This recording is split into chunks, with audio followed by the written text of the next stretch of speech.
Hello, hello, hello, everyone, and welcome to Kinophobia. I think this game is gonna be completely silent, so we're gonna try to find ourselves some nice investigation music. Let's see if we can find something good. Hold on a second. I've got a few options.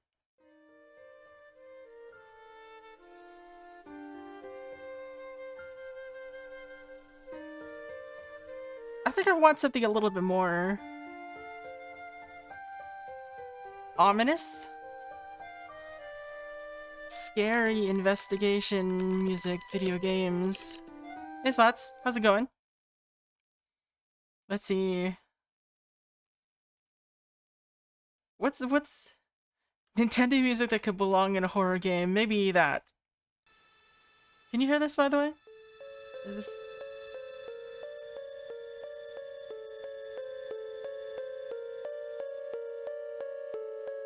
You know what? Let's do this.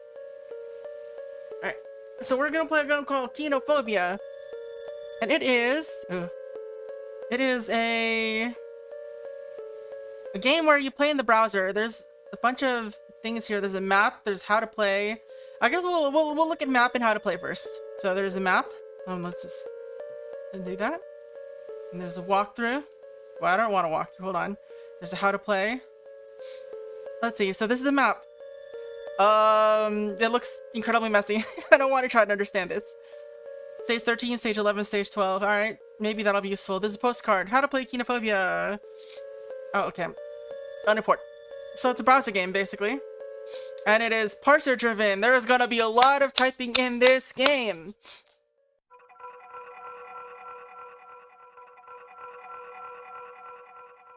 Let me turn this up a little bit. Alright. Yes, on a movie studio lot. Alright, let me get some water first, because we're gonna do a lot of reading.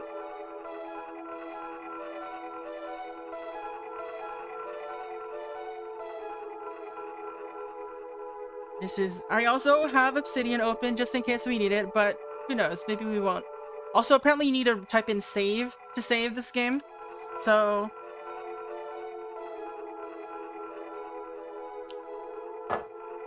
First time players should type about. Alright, first let's start from the beginning.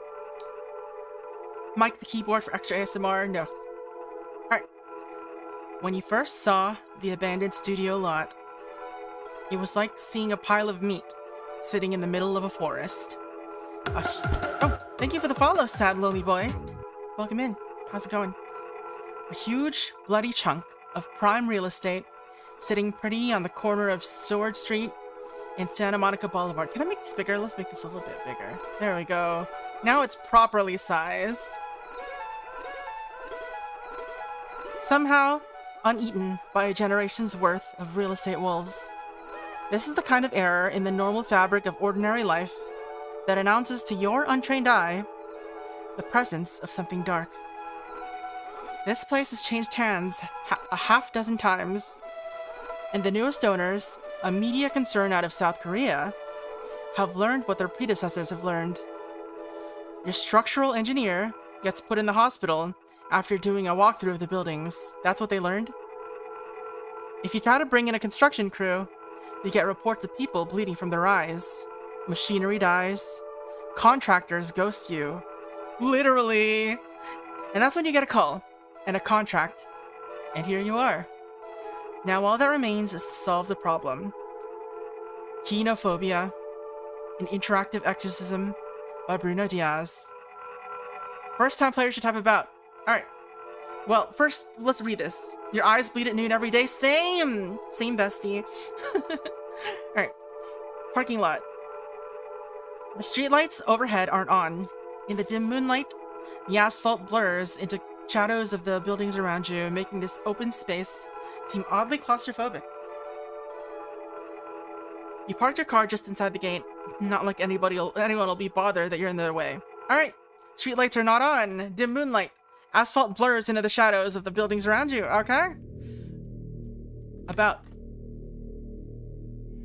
Kinophobia is an entry in Ectocomp 2025, Le Grand Guignol. Guignol, I guess. This is a mystery horror game. Examining and reading everything are necessary to complete it. It shouldn't be possible to render the story unwinnable. While it is possible to encounter a non-standard game over, you should always be able to undo the damage in a single run.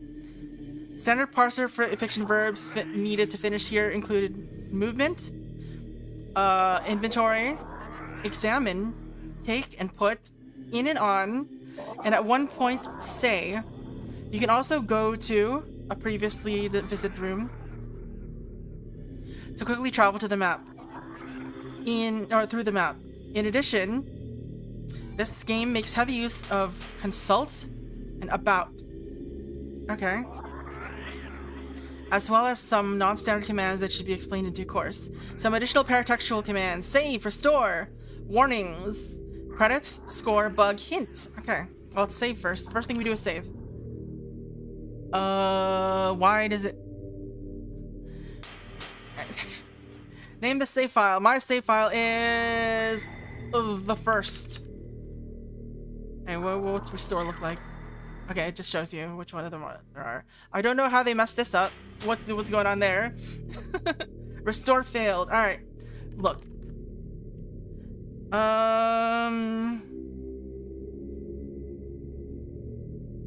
Look, exits? Alright, go gate. You move, okay, you can move around. Okay, where's the gate? Where is the gate? Where gate? You can move through using compass directions. Well, you didn't tell me what directions I have. Hello? Look, parking lot.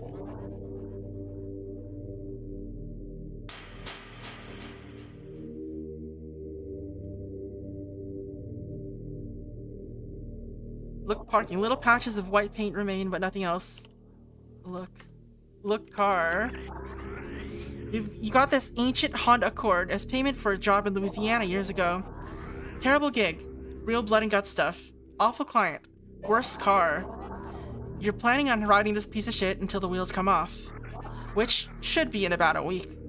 The trunk is closed. You should open it and get your things. Alright, open trunk. You pop open the trunk of your car, revealing the tools of your trade: an overstuffed notebook, a ring binder for holding documents, and a ring binder for holding documents. You take them both. All right. Examine notebook. I have a phone already. All right. Inventory. I'm carrying a lot. Okay. Examine contract. It is unclear to you and probably to your clients whether any of your contracts are enforceable. Nobody's tested whether you can prove in court that you successfully exorcised the grandpappy's ghost or uncursed a Bronze Age burial site in Ireland so that it can be turned into a golf course. Most of this is just standard freelance contractor boilerplate. The only interesting parts are Exhibit A, which describes the services you're supposed to render, namely getting rid of all supernatural malignant manifestations present at Vista Studio West, formerly Armature Studios, and Exhibit B, which describes your compensation. I got an apotropic amulet on. What's my warding? What's the warding on it? Let's see. Examine amulet. A cheap silver-colored charm in the form of an eye. It's an evil eye. Nice. Made of the undefinable metal that they mass-produced tourist trinkets out of.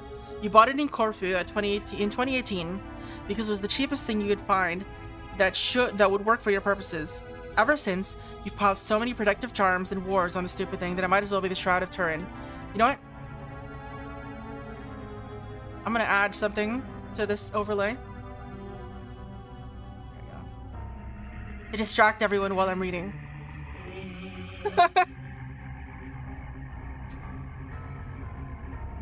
Alright, let's see what else have we got. Examine binder. Faux leather, mostly made of plastic sheets meant to hold loose papers. For carrying documents you may come across in your destination or in your investigation. In the ring binder are a clipping from the LA Times dated October 1987 and your exorcism contract. Alright, let's examine the file. What the fuck? The file of Tempest Excipit. A tiny glass vial filled with dull brownish powder. This is your personal formulation, a mixture of hallucinogens and dissociatives, and just a little bit of caffeine to make it not too so perfect.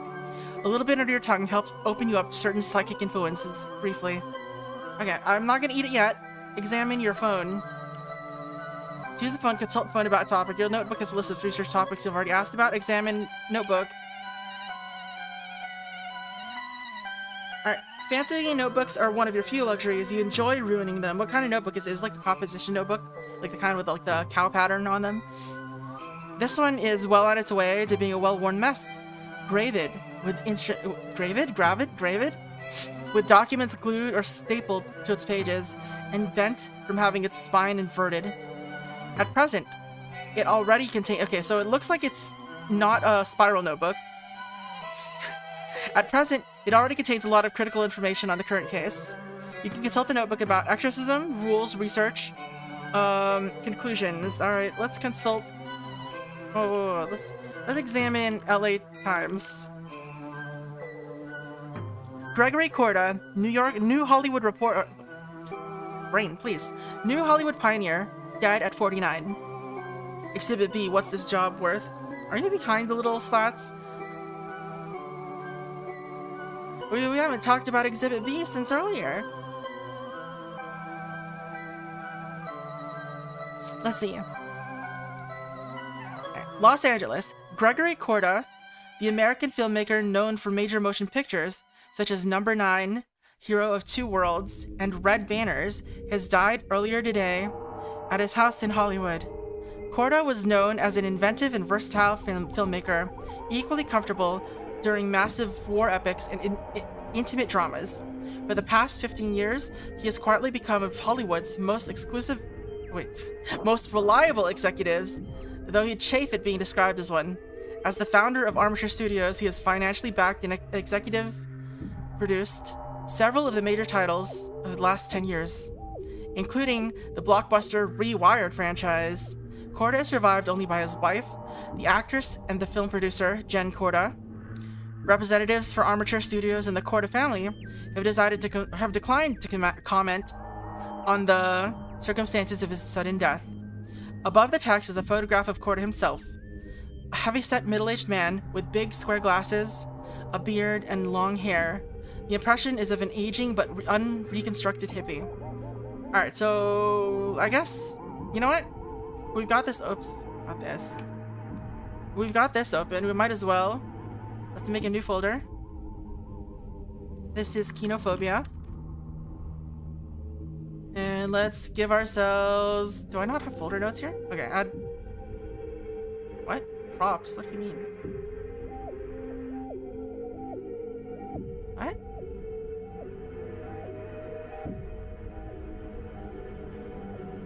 Oh. That's weird. That's a weird way of saying things. Alright, I don't have folder notes. Let's install folder notes, I guess? I don't have it. Why is it turned off? Weird. Alright, folder notes. Alright, here we go. Kinophobia. Dramatis personae. So we've got the protagonist. We don't know anything about it, really. We've got Gregory Korda. We've got Jen Korda.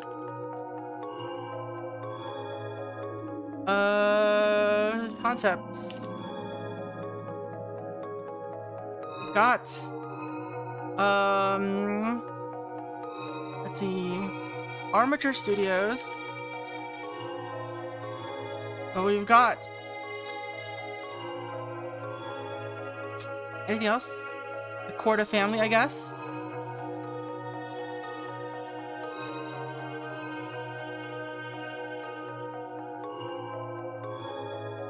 I don't think we need to care about Korda family. Alright. So, how do I enter this? Is there a keyboard shortcut for entering the link? Open link under cursor. Follow. Okay, it's Alt Enter. Alright, Gregory Korda. Notes about him. American filmmaker.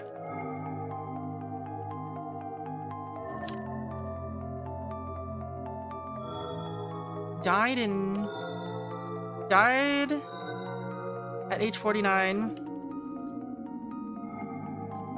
Survived by his wife, Jen.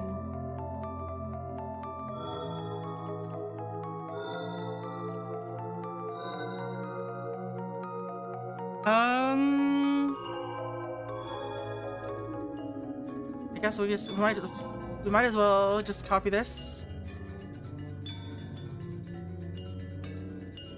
There's no actual photograph. I guess we should write down notable works. We've got number 9, Hero of Worlds, and Red Banners.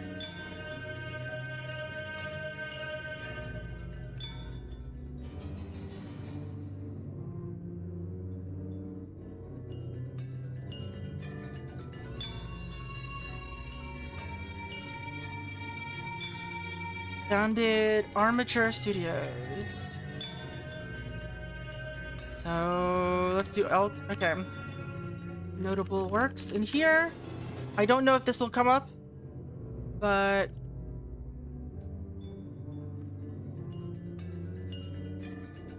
alright. Founded by Gregory Korda. Also, these should all be in here. Why are they not being in here? Settings.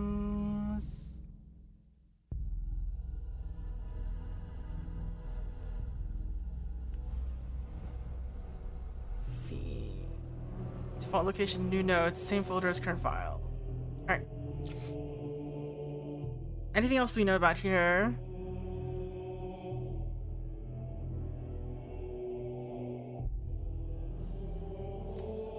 I guess we should do Jen Korda, actress and film producer.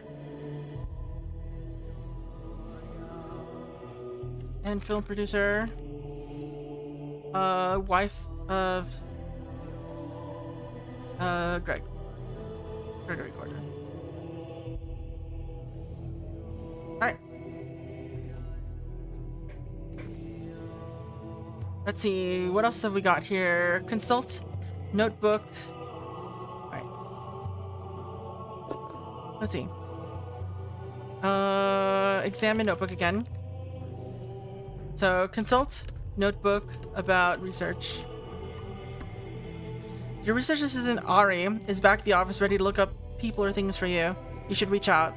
You can ask her for help with consult phone about... Okay. Alright.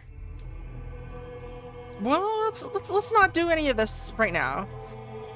Let's consult notebook for rules.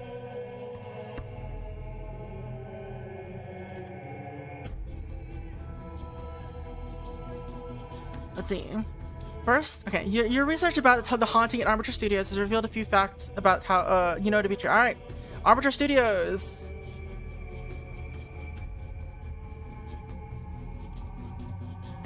I didn't even write what Armature Studios was. Armature Studios is a I guess it's a movie production or whatever, movie production company. The location now appears to be haunted. Alright. Your research about the haunting at Armature Studios has yielded a few facts that you know to be true. First, the place is deliriously haunted. It was the rotating part of a thing? What? Something terrible happened here. You infer that the deaths were evenly spaced out, one every year, from 1984 through 1997. Okay, one death a year. Haunting. One death a year from where is it? 1974 to 1997. Are we doing this again?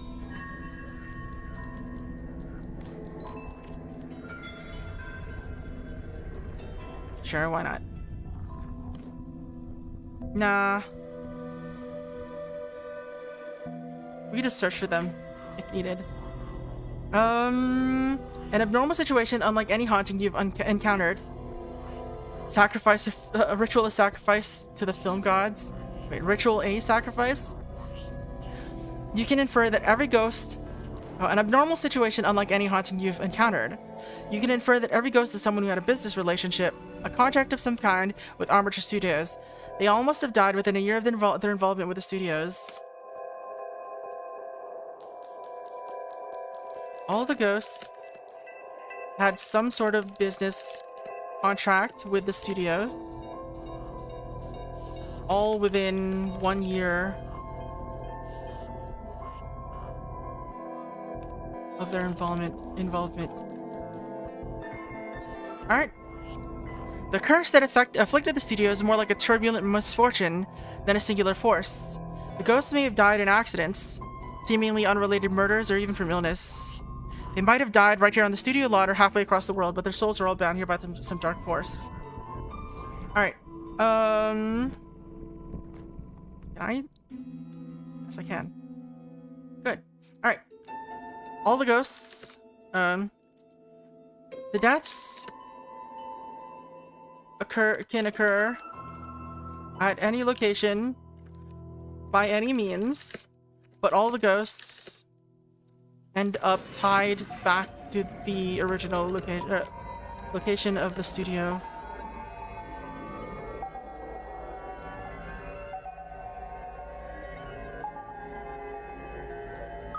Movies take a long time to make. It's possible for someone to have died in the year before their last movie came out, especially if they're someone who comes in early in the process, like a writer or a casting director.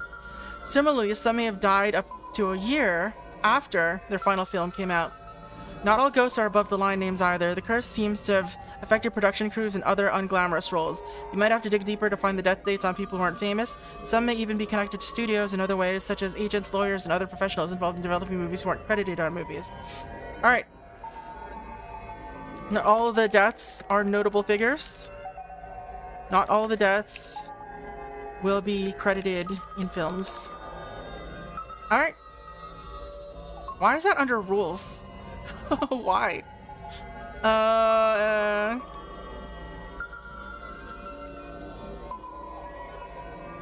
there like shortcuts? Can I do examine notebook? No. Look notebook. I guess look also works. Look exorcism. It's unclear to you and probably your clients whether any of your contracts are enforced. Okay. That's just me looking at the contract again. Oh, wait. Sorry. This is, consult notebook about exorcism. Ghosts are the thinnest, weakest things that can reach the material world at all. Spiritual manifestations of suffering tangled up in the jagged edges of reality. The haunting at Armature Studios is a tangled mess of 24 ghosts bound to this place, while their deaths seem unrelated to the untrained eye. They are all connected by their dealings with the studio and their role in developing, producing, and distributing movies. Your preliminary research has already revealed certain facts. These can be seen by consulting the notebook about rules. To banish a ghost, you will need to know 3 things. Alright.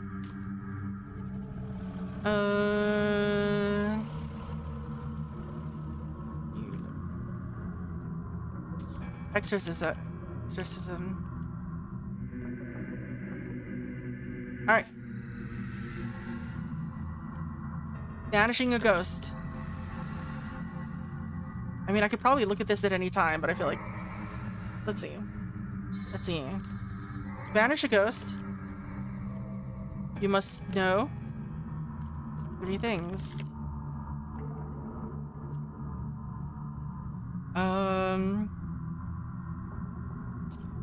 Their name, their cause of death. I don't know why I'm putting periods at the end. And the year of their death.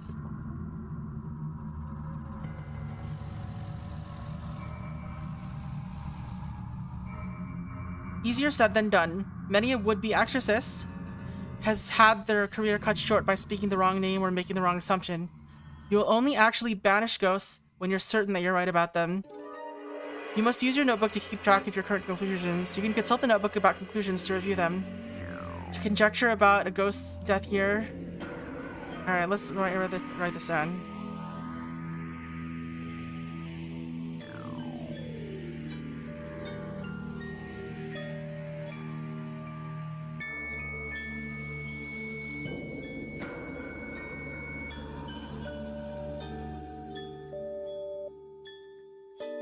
Okay, please with the autocomplete.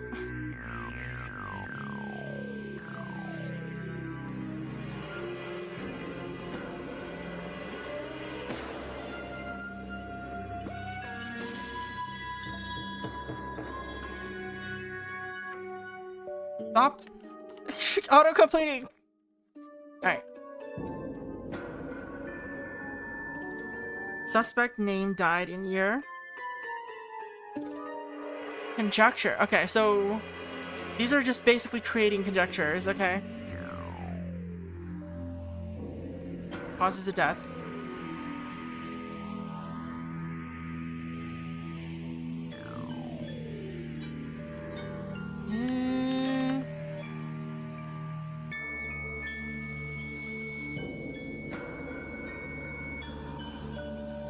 Let's see, let's replace this with... I think that works. Oh, come on. Screw you. Alright, let's just do it this way then.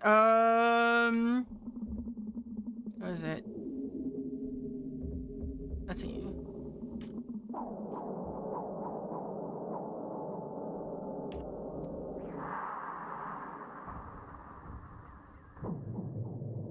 That work?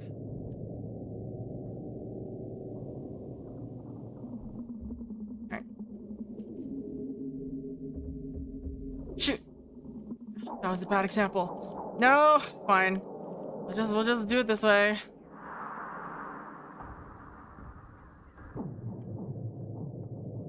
I don't like the way that this is spaced. Why is this theme like this? Hold on. We're adjusting theme stuff. Are we using minimal? Is this even minimal? Yeah, this is minimal.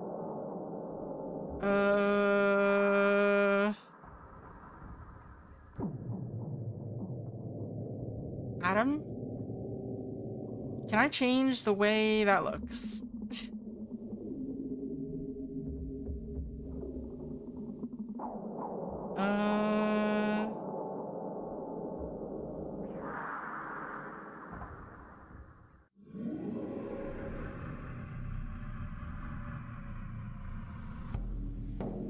I guess there's no way to modify that. That's annoying. Oh well. It's not that big of an issue, it's just kind of like ugly. Alright, main cause of death. Feel like I should highlight these some other way. Alright, anyway. You want to be attacked by lions and tigers and bears? Alright, they did it in the weird order. Did it? Is it lions and tigers and bears or tigers, lions? Wait. Tigers, bears, and lions. Alright, let's see. Overdose, blah blah. Okay, so none of that's important for right now. We just know that this is something you have to do. Alright, you can also take freeform notes. Try to write any text in a book. We're not gonna do that because we're taking notes. For real, for real. Alright,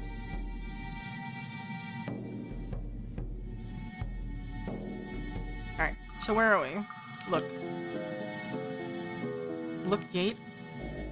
You know the type, a booth for security guard, 2 lanes for cars, a footpath, red striped bars to control entry, a chain link fence has been haphazardly bolted to the concrete walls.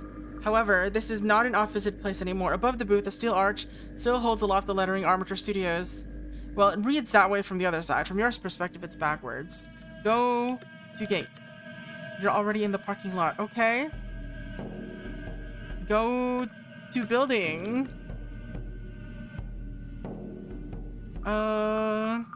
Where do I go?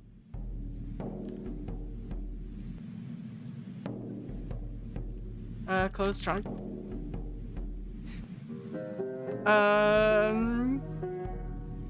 Look lights. 90s vintage commercial overhead lighting. Dark at the moment. Go to booth. Hello? Look.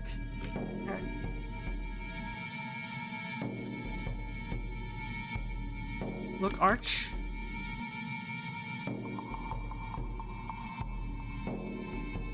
How do I know which direction I can go? Go north. You know, I just pick a random direction. Fine. You amble toward the north and quickly find yourself walking through treacly darkness. Darker than any night in the middle of LA should allow. So dark that you lose all sense of the horizon and you're not really able to tell up from down. Eventually, after several minutes of aimless wandering, a distant light illuminates a patch of cracked asphalt. You walk toward it. It's the only real landmark and soon realize it's the running lights on your car. Did you leave the parking lot at all? This is a haunting, as you suspected. You better open the trunk on your car and get your things. It's gonna be long. I already have my things. Sorry. Go east. You won't be able to fully explore the site until you make at least a little progress in banishing the souls that haunt this place. Show a little care. Naming just one of the ghosts should be enough. Your notebook should tell you what to do. Okay, okay, consult notebook about rules. Alright. Look. Examine LA Times. So, how did he die? His died earlier today. Doesn't say. Does it say? Drug abuse is probably the most likely drug overdose, maybe. Let's consult. Phone about Corda Gregory. Alright. Exorcising ghosts in a mass haunting involving a couple dozen ghosts requires naming them and acknowledging the circumstances of their death. You think of this as ghosts wanting to be seen, don't we all? But really, who can say why magic works? It just does. Standing around in a haunted house, distracted, trawling through your search results on your phone is not exactly best practice. Ari, your research assistant, is back at the office, waiting to support you by synthesizing and clipping information. Nowadays, she's better at it than you anyway. The SEO-induced deterioration of web search makes her knowledge of obscure online services and internet archive collections extremely valuable. You text, you there? I just got here. Yep. Where do we start? Tell me everything you know about Gregory Corda. The reply comes in moments later. Ari clips the most relevant bits of Corda's Wikipedia page. Gregory Corda, 1938-1987. Alright. How do I want to format this? 1938. Okay. Born 1938. Died 1987. Let's see. Was a film director, writer, and producer. He was best known as one of the two major figures of the new Hollywood era of American filmmaking and a director of historical epics. One of the two major figures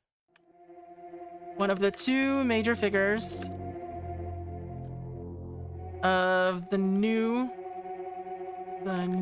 Hollywood era of American filmmaking. Whatever, it doesn't matter. Director and a director of historical epics.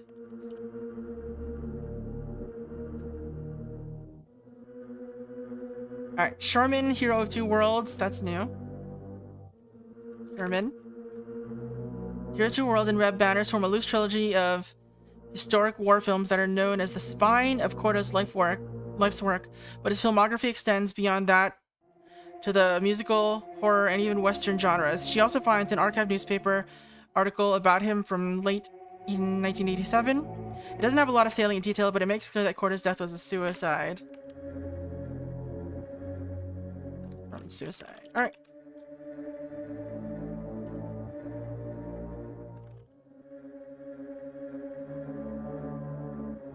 So let's see. Survived by his wife Jen. Founded Armature Studios. I think I want to turn on a setting here.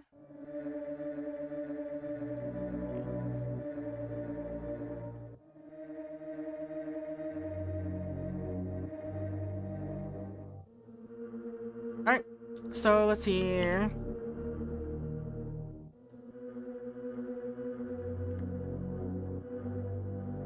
So I guess this is our first time. Yeah, thanks, Ari. Let's see. Suspect Gregory Corda died in 1987. Suspect. Does suicide count as? Yeah, it does. Okay.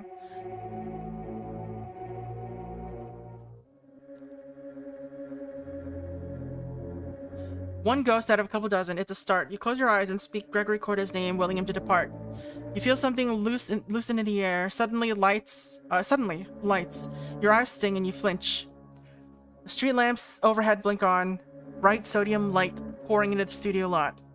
You should be able to get out of the damn parking lot at least. As your eyes adjust, you take better stock of your surroundings. Sodium light casts the crack in the asphalt in sharp relief. Sodium light casts the cracks in the asphalt in sharp relief. The lines delineating the parking spaces have long faded into nothing. A gate controls egress to the west. The main production building, a 3-story Art Deco hulk, looms north of here. So, okay. Art Deco production building is north. The asphalt expanse continues on to the east. You parked your car just inside the gate, not like anybody will be bothered that you're in their way. From here on out, simply getting one death correctly written down in your notebook will be enough. You will verify and lock entries in your notebook in groups of 3. Keep going, you'll make progress. If you get stuck, type hint. Alright, groups of 3. Obra Dinn time! Alright. Let's go north. Hello?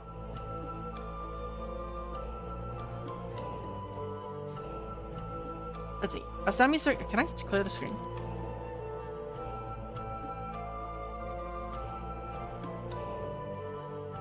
There is nothing for clearing the screen. Alright.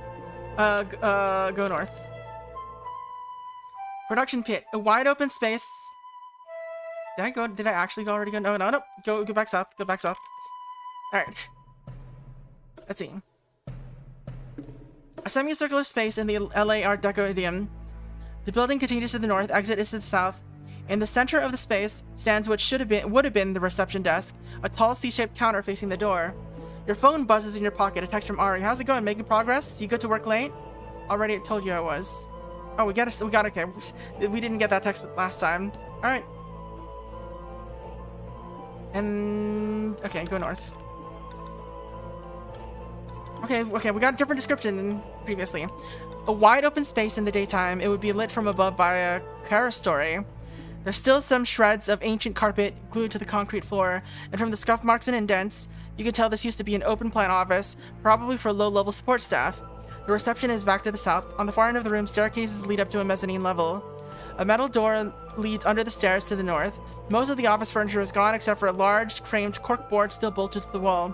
You feel a vague presence and you realize you're not alone here. Alright. Is there anything else here to care about? Alright. Let's go back south. Excuse me, why did that open? Okay. Hello?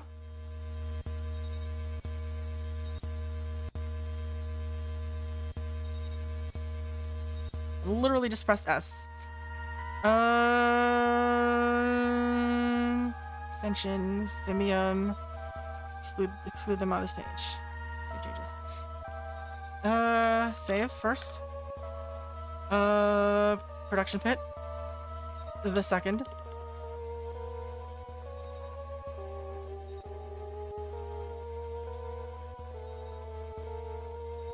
Alright, look.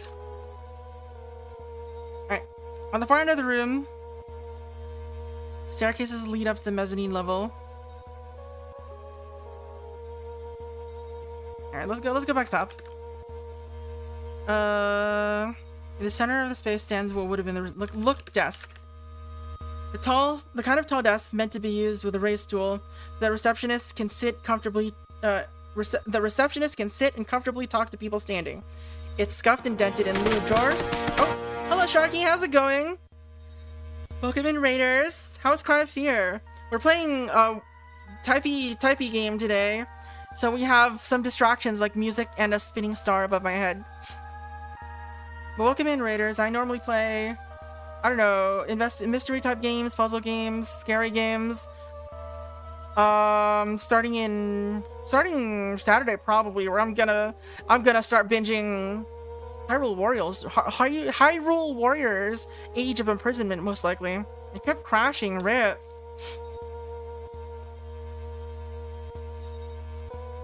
I haven't played Cry of Fear myself, but hopefully you can get it running, or like hopefully you eventually got it running. Alright, so let's see. So we're exorcising ghosts by typing their names. All right. The desk has been cleared out except for a conspicuous brown envelope. Look, envelope. Thank you for the follow for a world. Let's see. An ordinary brown envelope. Nothing is written on the outside. Okay, open the envelope then. You open the brown envelope, revealing a clipping from the LA Times dated May 1979.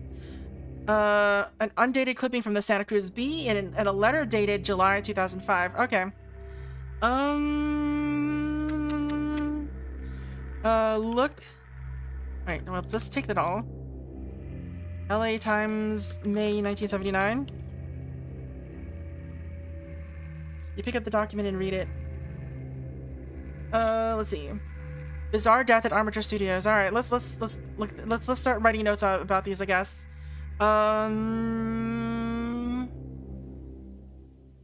Should I start organizing this? I feel like I should.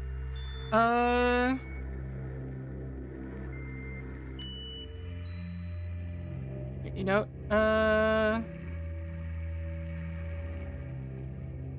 19 what? 1979. Hello? Numlock, please. So let's see. Properties,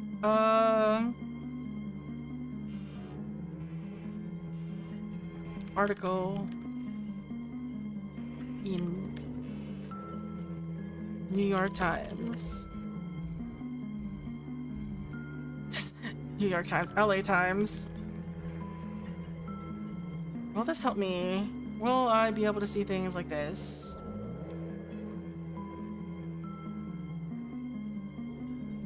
Matrix view?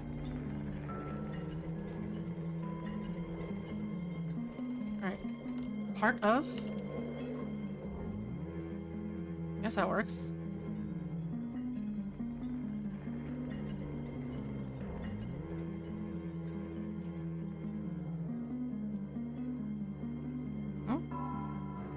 I don't remember how I set this up.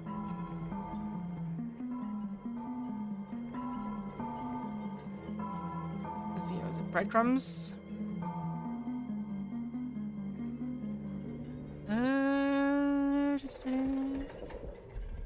Owned by, part of, in, folders.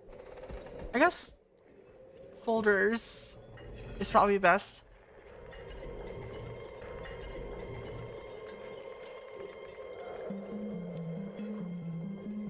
Is this Matrix view? It is. It should be showing stuff, but I guess it's not. Whatever. Doesn't matter. Let's see. Paramedics were called to Law 21 at Armature Studios. Let's just record this here. 28-year-old man, camera operator working on a brief reshoot of an upcoming action movie, killed in a freak accident. Accidentally swallowed or inhaled a piece of paper wadding from a blank round fired from a revolver, causing his airways to swell up due to a rare allergic reaction to a paper additive. Let's see. An unknown, a camera operator, died in a freak accident related to an allergic reaction. All right. So we know the year they died. So we just need to find out his name.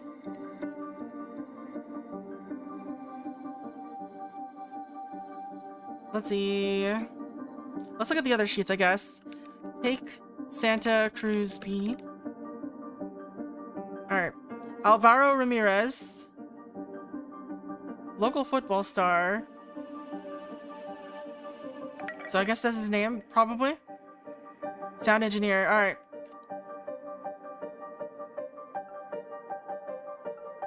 So...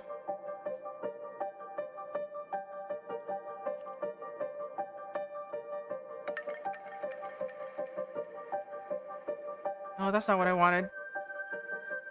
I guess that's fine. But there's a smart rename, right? Yeah, we have that if I need to do that. All right, Alvaro Ramirez. Actually, let us actually do that.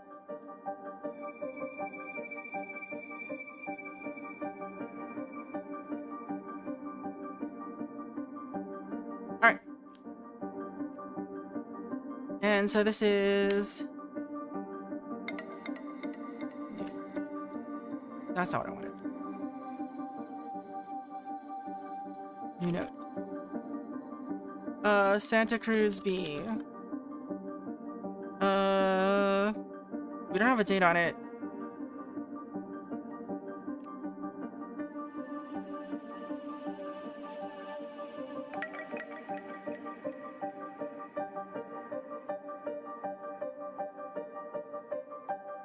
Let's see. Why did... Let's see. Format, paragraph.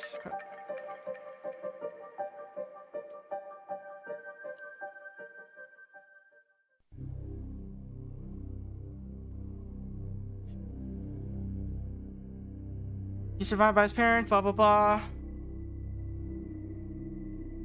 Is there a way to quick...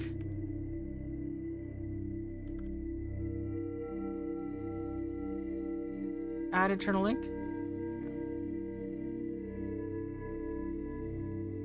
Been eating extra flaming hot Cheetos. Wait, what? And have gotten extra hot Cheeto dust. Oh no! Oh no. Alright, so Alvaro Ramirez, known to many Santa Cruzans as the star running back for the 1971 Eisenhower High Fighting Marmosets, died earlier this year, or a week, in an accident in Los Angeles. Alvaro lived in LA for a few years, where he was pursuing his dream of working in the film industry as a sound engineer, according to sources. He was killed on set in a freak accident involving a boom microphone. He survived by his parents, who at the time could not be reached for comment. All right. Let's see. He died in 1979. All right. In May 1979. Due to a freak accident while working as a sound engineer to advance his career in Hollywood.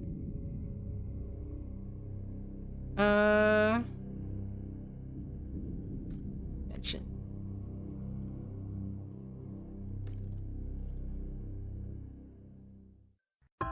Mentions this is Santa Cruz B.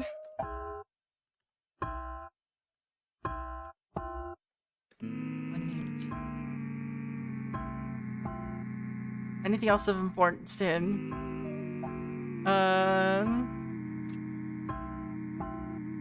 He lived in Santa Cruz. He grew up in Santa Cruz and was survived by his parents. Alright.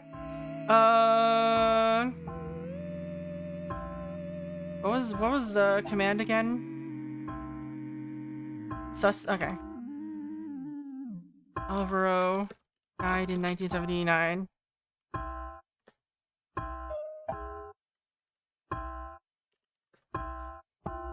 You're distracted by dripping sound echoing somewhere in this building.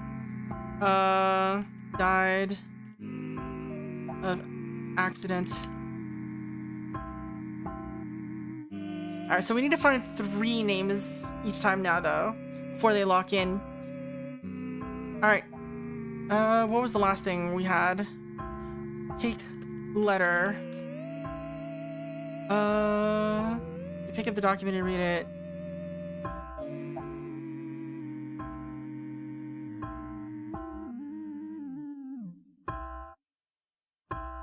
2005 letter.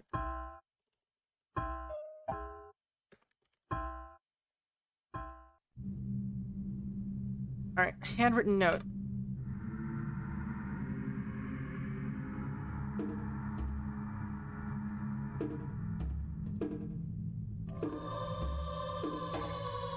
It's handwritten. Carl, we don't know Carl.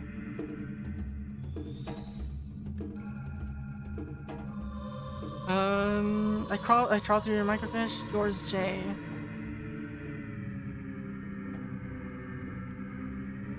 Oops.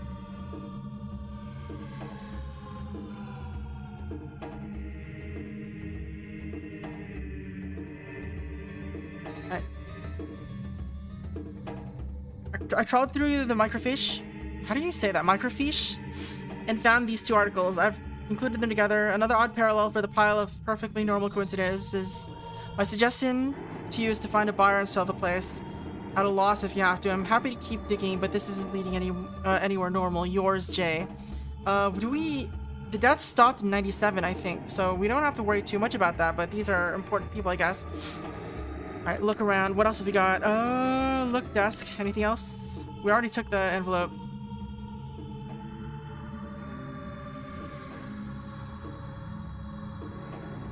Alright.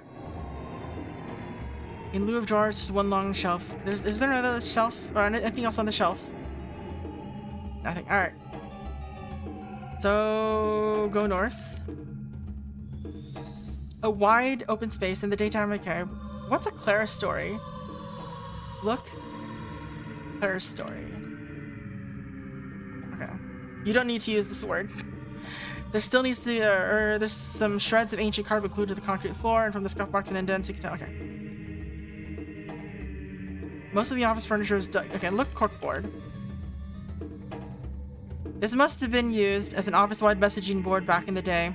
It's large enough that it's still held to the wall by bolts drilled into the concrete, easily 10 feet across. You note one newspaper clipping still attached to the new corkboard with a thumbtack. Looks like a positive review of a movie. Maybe at one point there were a couple of dozen of those printed up there. Let's take the clipping. Alright. Boston Globe, January 1976.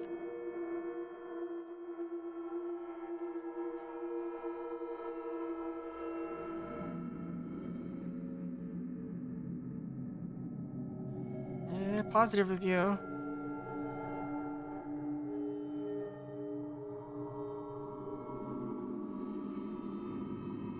It's a positive review of Outrageous Fortune.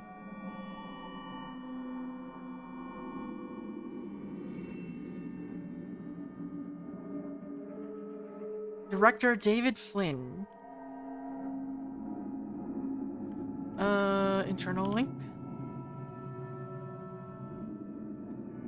Has been the funniest filmmaker in Hollywood for 2 decades now, and this latest movie shows no sign that his manic, high-energy style is slowing down, but he marries that sense of humor with a newly human look at the creative process and its pitfalls, seen through the skewed lens of a failing New York theater company trying to put out an ill-advised production of Hamlet.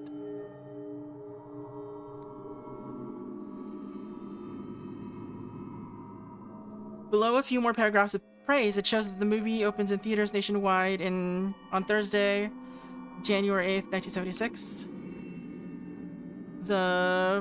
It's called Outrageous Fortune, right? Yeah. The movie, what's it saying? Opens in theaters nationwide on this date, 1976. Alright. Nothing else seems important. I guess we might as well. Okay, we won't worry about this right now.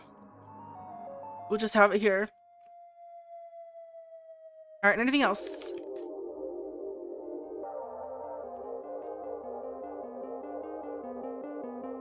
All right. There's nothing else on the corkboard. It seems like. Look, metal door. A simple, vaguely industrial door. It's labeled with a sign. It says archives, and below that, screening room. A clear story. Clear story. Okay. A ring of windows high up. Interesting. Let's go to the mezzanine first.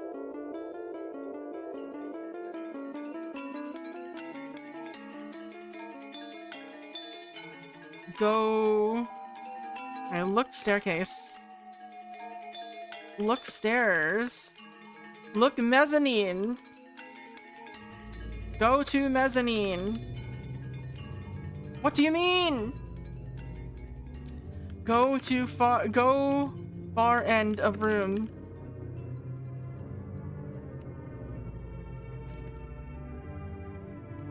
Look up. You see nothing unexpected in that direction. Look north. Look east. Look west. Look.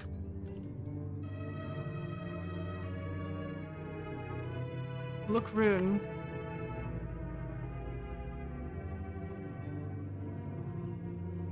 Alright, fine. Go door. Go up. There we go. A U-shaped expanse of marble flooring, cracked and broken in places, but still overlooking the open office below. Hence the sensation of being in a pit. The space flanking the mezzanine was at one point filled with dividers to create a dozen or so meeting rooms with offices, but they're all gone. A passage, the door was ripped out at some point, leads into a large private office to the north. Stairs lead back down to the ground level. A large red film poster is still hanging on the wall. Look at poster. A theatrical poster for a movie. It's very cleverly done. The whole thing is just a square of pure crimson red at first, but as you tilt your head this way and that, it suggests the outline of a woman's face. Looking closely, the effect is done by a glossy varnish strategically printed over the pure red underneath. At the bottom, the poster announces itself as Bled Out, an Armature Studios feature starring Rayla Jones, Harriet Devon, and Raul Villiers, produced by Jen Corda. Original screenplay by Glenn Dreyfus, directed by Magda Marcel. A lot of names here. All right. So let's make a new thing for this. New tab. Or new note, rather. Bled Out. A film produced by Armature Studios.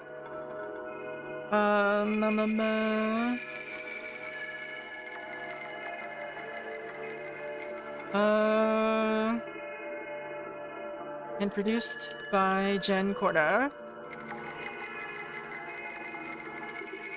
Credits. Let's see. Rayla Jones. Harriet Devon. Raul Villiers.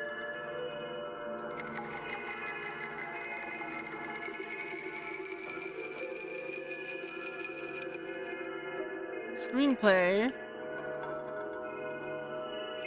by Glenn Dreyfus. Directed by Magda Marcel. Alright. Put in the ring binder. Alright. We can ask Ari about these people later. For now, we will start exploring some more. Go north. Large office. Undoubtedly the biggest office in the building. This must have been the studio head's own office at one point. The patches of remaining carpet underfoot are notably more luxurious, and the western wall is taken up by one large window that would have bathed the whole space in light during the day. The only exit is to the south. The one remaining piece of furniture is a large desk. There's a bottle of whiskey and a clipping of an obituary on the oak desk. Look, whiskey. Very expensive. Very old whiskey. Very nearly empty. You take a note of a piece of gaffer tape stuck on the back label, on which someone has written in marker, Anton's do not drink. Okay. Take whiskey. As you pick up the bottle of whiskey, you feel a slight tinge of static electricity. Alright. Did we see any Antons? Alright. Inventory. Do we have the whiskey now? We do. Psychometrically active. Okay. Alright, we still have it, so we can examine it whenever we want. Alright. Look obituary. New note. New current tab. Aldous. What? Aldous Moore. Obituary. Let's see.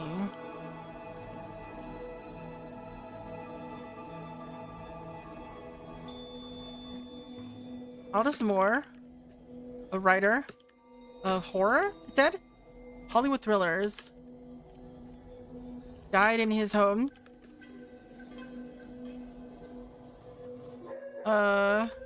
In Palos Verdes. at the age of 54. It was an accident. It doesn't have a date here. Moore was known as an eccentric figure in the film industry, a larger-than-life personality, obviously for fraternizing with movie stars. Okay. Let's just copy this.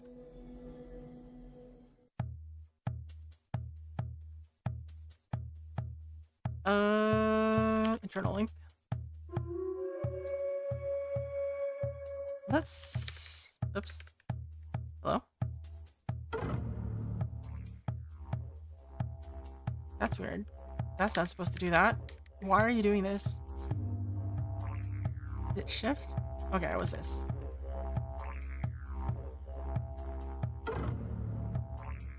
There you go. Aldous Moore, prolific writer.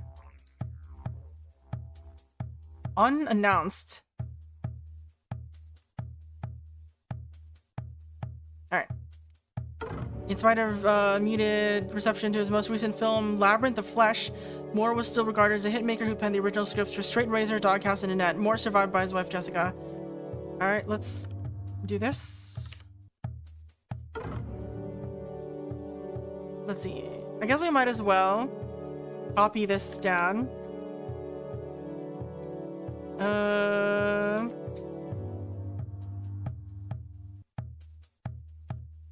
Let's grab these names.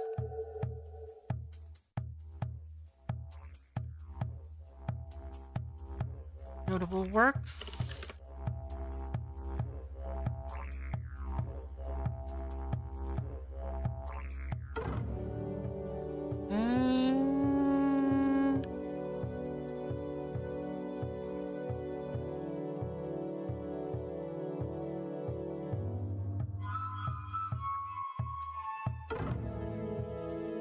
Alright, Labyrinth of Flesh, Straight Razor, Doghouse, and Annette. Writer of... Hollywood writer of thrillers. Died in his home at the age 45 or 54. Survived by his wife.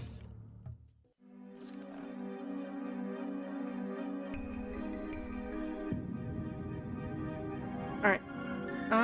Was there anything else of important here? Alright. Interesting, though. Let's ask about him. Consult phone about Aldous Moore. Ari shares a TMDB page with a long list of writer credits. The scales.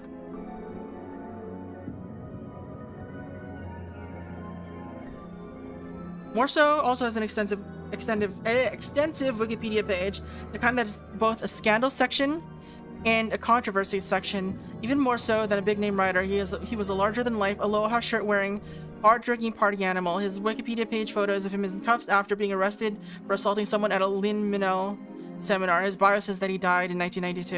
All right, 1992 it is.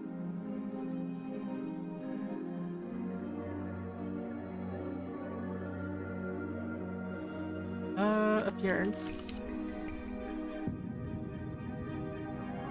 He died in 1992 at the age of 54. Alright. He's got scandals and controversies.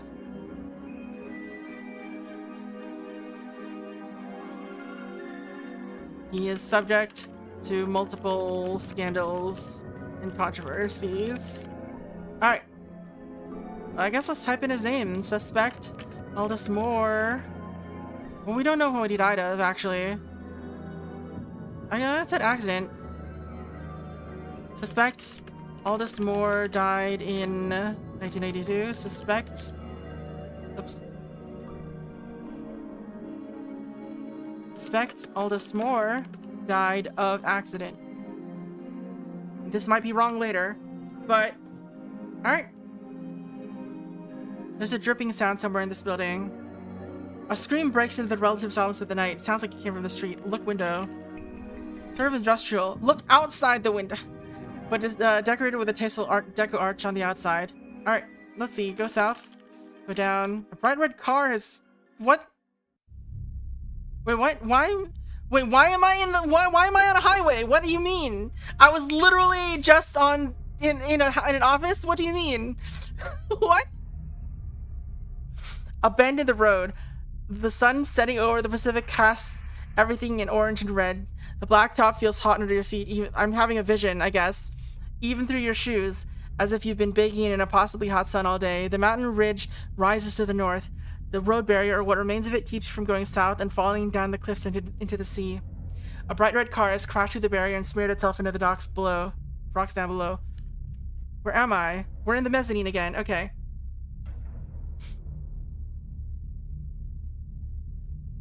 Something slithers below. Someone is crawling out of the broken, mangled car, dragging their body through a gap that might have been a door. Their body, too, is a violated smear of blood and bone extruded through the rocks. Unrecognizable in shape, yet unmistakably human because of those eyes. Those eyes are staring at you. You blink and flinch. You're dangling nearly half your body over the mezzanine railing, threatening to throw yourself into the open plan office below. Alright.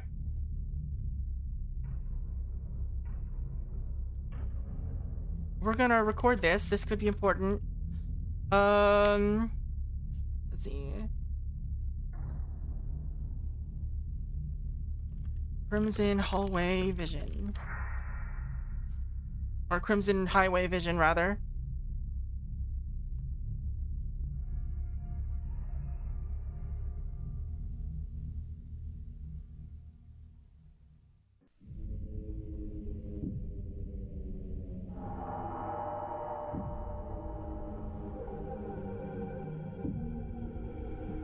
Alright.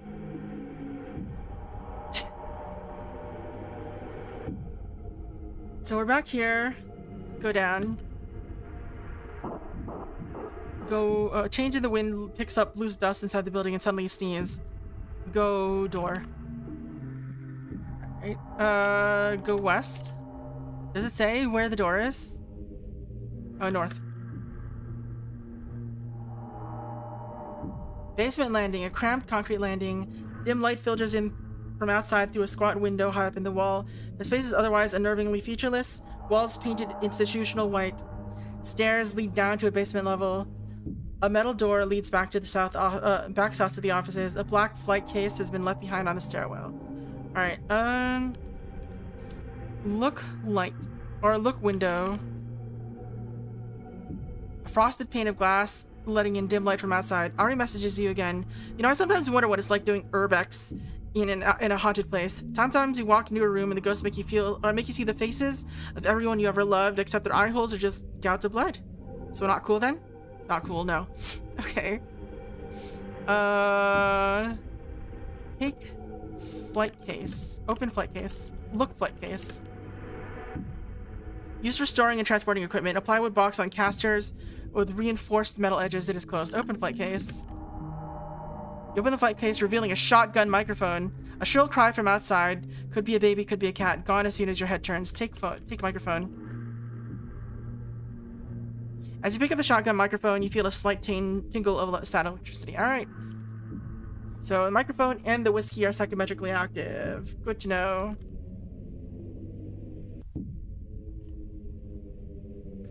Why are you trying to tab complete a save file? Alright, I guess go down.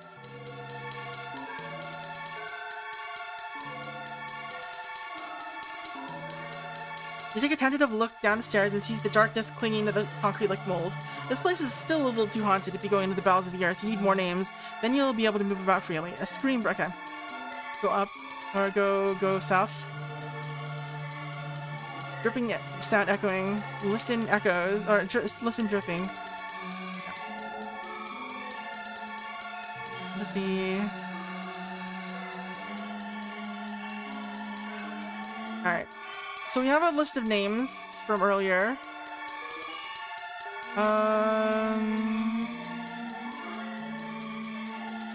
Let's ask about Glenn Dreyfus. Why not?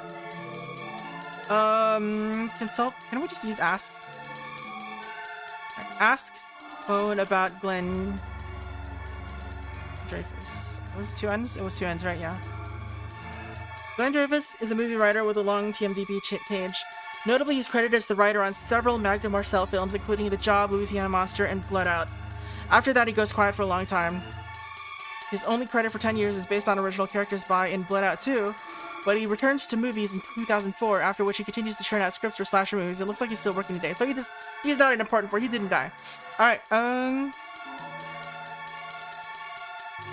somehow he didn't die, but it's only one person here, so it's fine, I guess. Alright, let's check all of them. Ask phone about Rayla Jones. Mostly television actress. She did have a few movie roles in 1970s slasher movies. Harriet Devon was only 19 when she first appeared in Blood Out, launching a successful film career that spanned the 90s rash of slasher and serial movies. In the 2000s, she pivoted to television, starring for 7 seasons in a network legal drama before, as things often go, returning to horror cinema in the 2010s. Raul Villiers, largely remembered for his role in Blood Out, in his late career renaissance as a Dilfy dad in a popular 2000s multi-camera sitcom. Alright. Magna Marcel. Director of several horror and slasher movies in the 1980s, starting with 1982's The Job. Her last film is Blood Out. Ari also shows a Wikipedia summary that states, Marcel abruptly retired from film and disappeared from public view in 1991, less than 6 months after Blood Out premiered. Per the page, she's still alive, but the last time someone really talked to her was a magazine interview in 1983. This seems notable. Director of several horror and slasher films in the 1980s.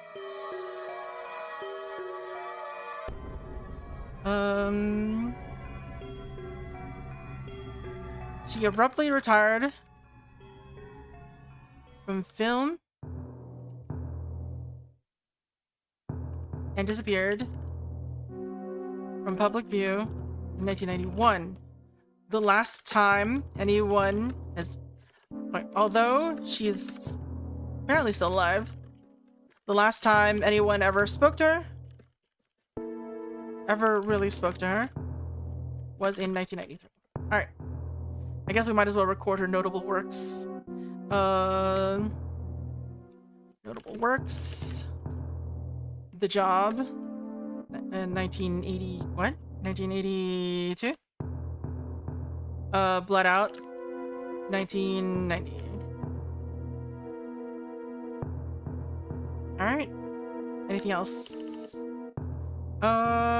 You know what? Let's ask phone about Jen Corda.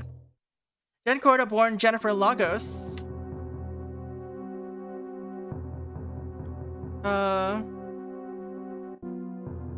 Jennifer Lagos. I will also add, also known as aliases.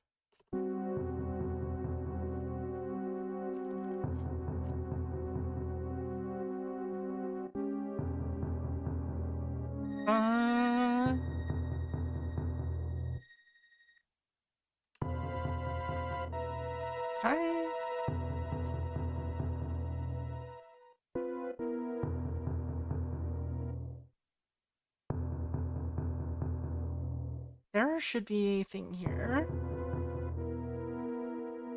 There you go.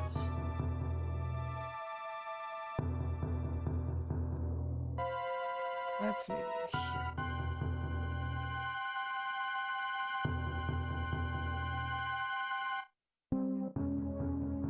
So there's not.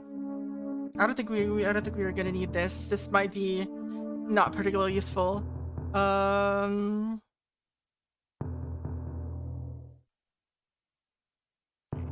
So you were linked in or mentioned in. I guess I didn't record this article. Alright, that's fine.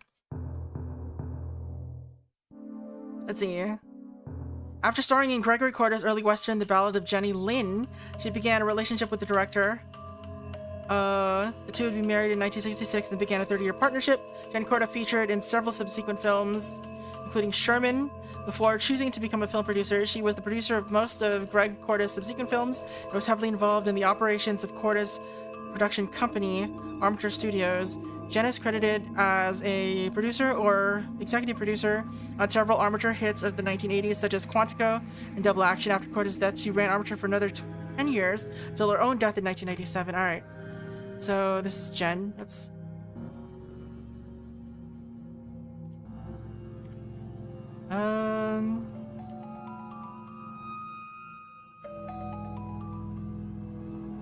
Alright. Do we know how she died?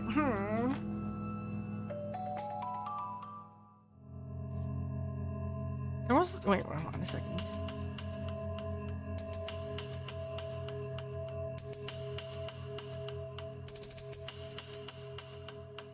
I feel like there was something... There was like a note here that... There you go. You can use Q topic. Alright. That's what that was. Alright.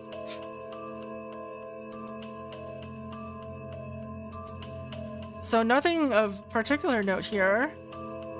Q Jennifer Lagos. Alright, nothing here.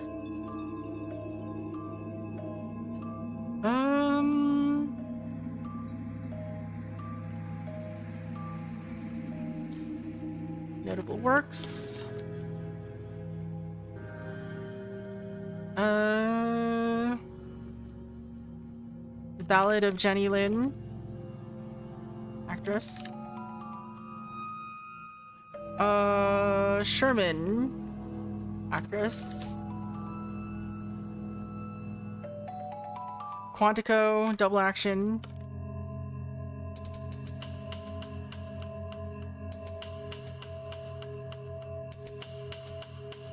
Alright. She ran Armature Studios after Corda's death.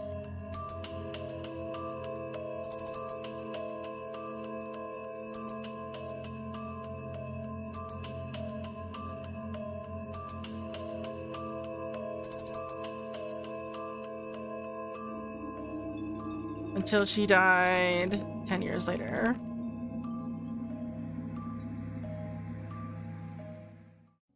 More like a slow jog. Let's see.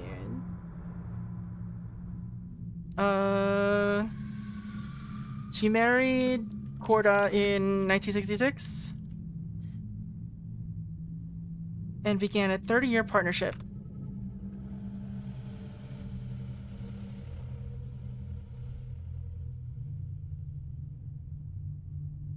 How... Didn't he die in 19... Wait, when did he die? He died in like 1987, right? How did they have a 30-year partnership when he died 20 years in? Oh, the math ain't math in there. Maybe she was partnered with the ghost. Alright.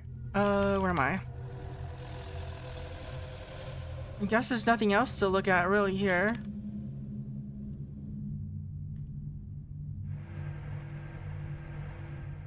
The service road runs north-south in between studio buildings. From north end, you can see a derelict parking lot to the west. Alright. Let's go to the open lot. Concrete benches still flank this little cul-de-sac. Wedged between a larger production building to the west and a large soundstage to the east. You think you're a voicer? Okay. West. You can't go that way. East? The small soundstage was at one point successfully gutted by a construction crew. Nothing here remains other than the bare concrete floor and the skeletal, rusting scaffold from which lights used to hang. A wide hole in the wall where a barn door once was, maybe, leads west to an open lot. An emergency exit leads out to the northeast. A loose piece of paper sits serenely on the floor, seemingly undisturbed by the wind. Take paper! It's the call sheet. Hello? Why did you appear? Can you stop? Can you unappear?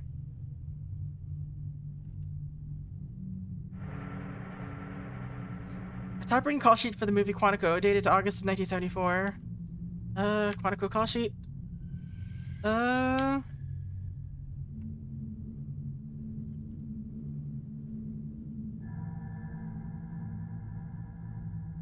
typewritten sheet for the movie Quantico dated August of 1974. The scene is given as Scene 12, interior Julia's apartment.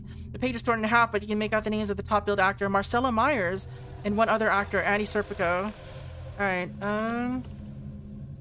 might as well highlight them. Internal link.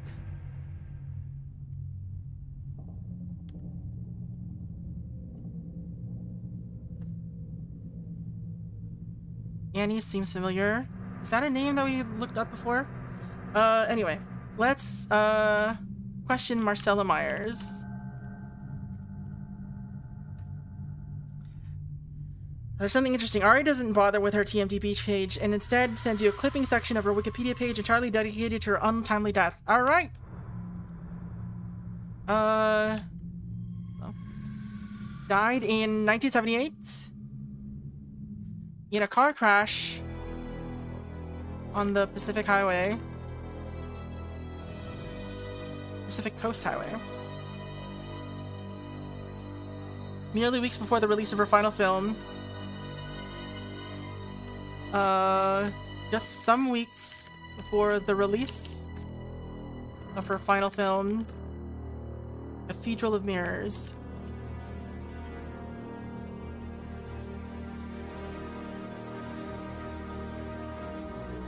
Co-star Robert Glenn was driving the car, but survived the crash with only minor injuries.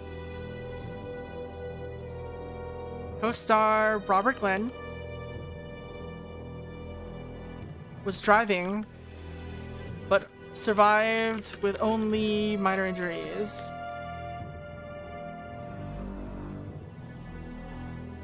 The film went on to be a massive box office hit, buoyed in part by a grieving public that knew this was their last chance to see Myers, whose career as a singer and film star was peaking at the time. Singer and film star. Died 1978.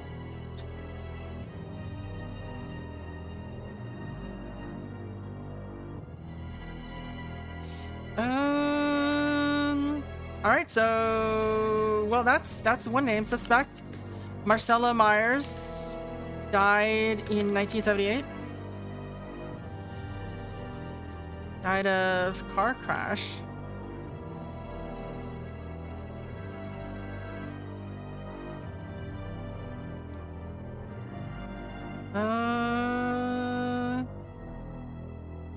Examine notebook.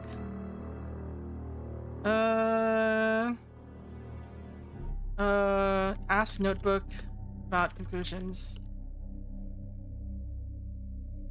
Alright, so something's off here. We haven't figured something out yet. Aldous Moore. So Alvaro Ramirez died of a freak accident. Aldous Moore died supposedly of an accident in his own home. Marcella Myers was in a car accident. Robert Glenn was driving. Alright, Robert Glenn is known from several film roles in the 70s, with his involvement with the death of fellow actress and his then paramour, Marcella Myers. Let's see. Rumors that he was driving under the influence when he crashed the Corvette into the barrier persisted for years, but he was never prosecuted or sued for the event. After a few years, essentially blackballed by Hollywood, he reinvented himself as a television actor and a prolific career in TV drama until the mid-2000s. Alright, I don't think he's important right now.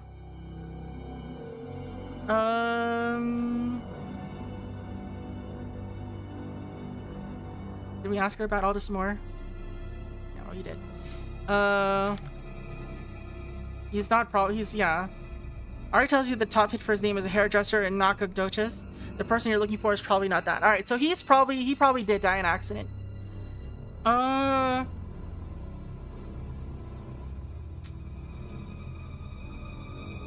Examine obituary.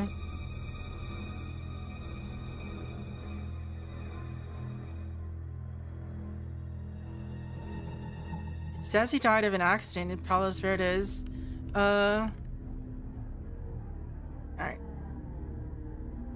Let's look at that other name that was in this before. Annie Serpico is a character actress. She does have a TMDb page listing her film roles, but she's obscure enough that there's not even have a photo. She was most active in the 70s, and clearly amateur studios liked casting her. Her last few film roles were in Sherman, Quantico, Outrageous Fortune. She was in everything they did. Wild. Alright,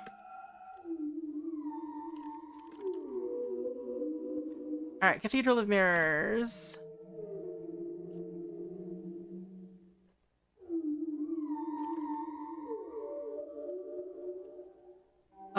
A disco musical produced by Armature Studios. Instead of a TMDb page or plot summary, Ari just sends you a link to the film's original theatrical trailer because it is, in her words, a vibe. It's a big, flashy, silicone smeared on the lens kind of a movie, a glitter-covered disco musical. It's unclear from the trailer what the plot is or about or who the characters are, but she's right that the music is irresistible. Sure.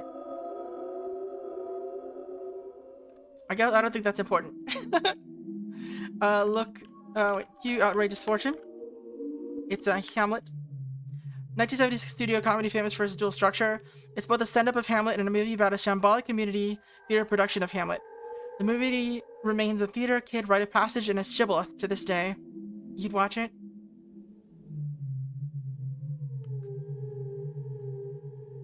...1975 paranoid thriller, best known for launching the careers of both star James Lancia and director Isaac Glass. Alright, Quantico. No, I want Quantico.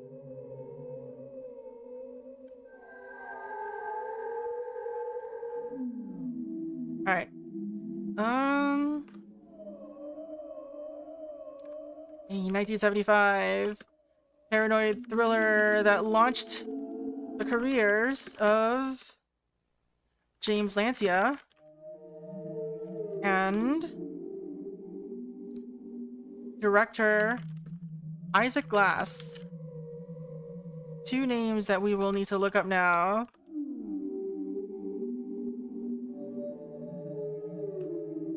Interesting period placement. Instead of telling you much about the circumstances of the movie's production or plot, Ari just sends you a bunch of stills from the movie. The kind of beautiful shot that people love to post on social media is high-angle shots looking down spiral staircases, tastefully soft-focused close-ups of Lancia's co-star Marcella Myers, angular views of brutalist government buildings. Alright. Well, let's look up Lancia. Ari sends you to a TMDb page. Okay, not related. It's fine. Alright, he's just a really handsome-looking guy. Alright, Isaac Glass. Prolific movie director, known especially for thrillers and for his cold, voyeuristic shooting style. Glass, according to his Wikipedia bio, is fascinated with the camera as a character, interloper, or even killer. He directed several movies for amateur studios, including Quantico, Double Action, and Labyrinth of Flesh, but his career is long and prolific. His most recent movie is Seed Round. Does not seem important, but it's 2019, so it's not important. Alright. About a billionaire venture capitalist who's also a voyeuristic serial killer by proxy. He invests in actual serial killers, helping them commit increasingly gruesome and elaborate murders, then avoiding justice. Significant web hits for it include a Paste magazine review, timely and chilling, and a passing mention in a free press article describing it as part of the woke assault on economic liberty. Alright, so none of this seems important. Labyrinth of Flesh has come up multiple times, but... Alright, let's check it out.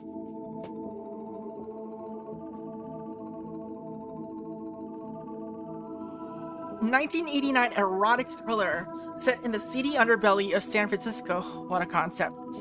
Labyrinth concerns the crooked police detective who, after being dosed with an unknown drug, gets blackmailed over things he did that he doesn't remember doing. The clipping Ari sends you includes a smattering of stills, lots of rain-drenched neon, and then lots of similarly wet bodies. It's notable for being Isaac Glass's last movie with producer Jen Corda, and also for its commercial failure. Following on the heels of Rewired 3, itself a major flop, Labyrinth is the last big-budget production shot at Armature Studios. Okay. Let's go northeast. It opens a bit, but it looks like it's changed up from the other side. First opening, okay. So we can't actually go through there. Why can't I not go that way?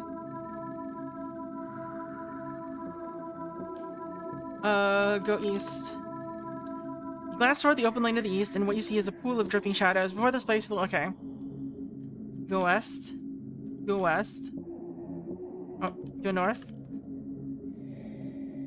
Alright. So clearly there's something I'm missing here. What's at the, examine my... I guess this dates back to the 70s, alright. Inventory. Antons.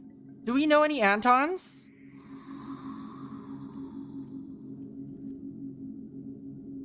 We looked up all these people. They were all fine.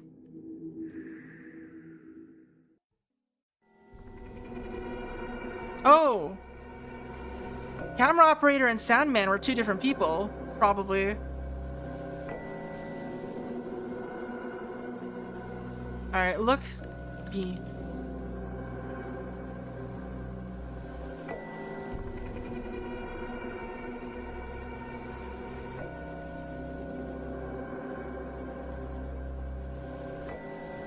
Alright, we don't know his name then. Why is this not capitalized? Brief reshoot of an upcoming action movie. 1979. Do we know anything that came out in May 1979? It's not Outrageous Fortune. Blood Out. No.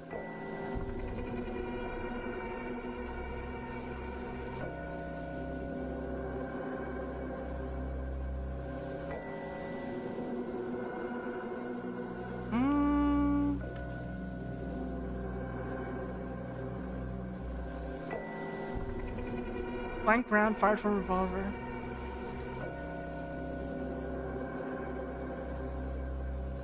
I mean, he still died in an accident. But we don't have a date for this.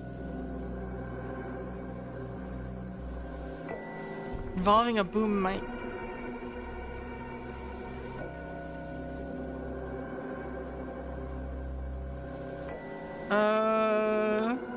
How do we look this up? Unless the additive was LSD. I mean, he died from the reaction, though. Alright. It's not important? Alright. Alright, so 1971. Okay. Do we know how old he was? Died earlier this week in an accident in Los Angeles. How do we find out the date for this? Local football star killed in freak Hollywood accident.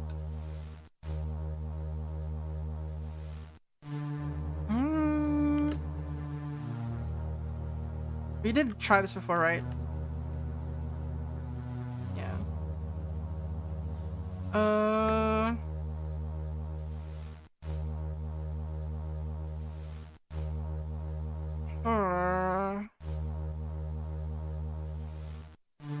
Lot 21.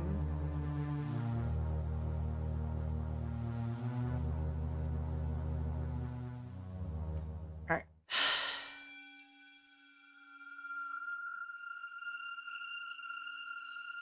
Where's lot 21? So Avenue B is there.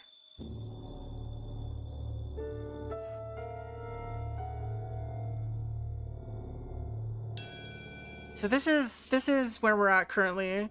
So we go north.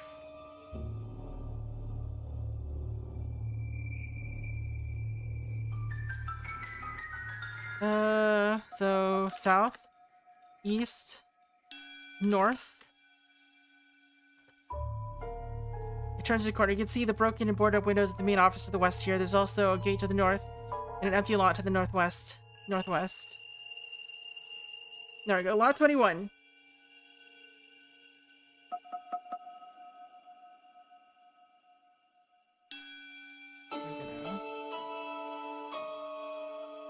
this, because that would be useful. Alright.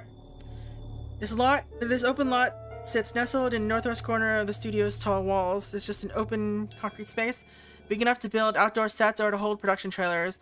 One of the studio gates is to the east. A service lane exits to the lot to the southeast. Something about the geometry of the walls around the studio create a sort of persistent current here. Little eddies of wind dragging dust around. There's nothing here.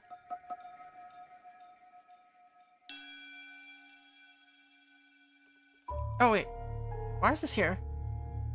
The wind picks up suddenly, and something flies directly in your face. A piece of paper. You pull it from your face and take a look. A typewritten call sheet for the movie Double Action, dated April of 1979. It was Double Action. Let's go. Double Action, actually important. Why are you... What program is that opened in? What the heck? It's in my... I don't know, whatever. What is it? Double Action call sheet.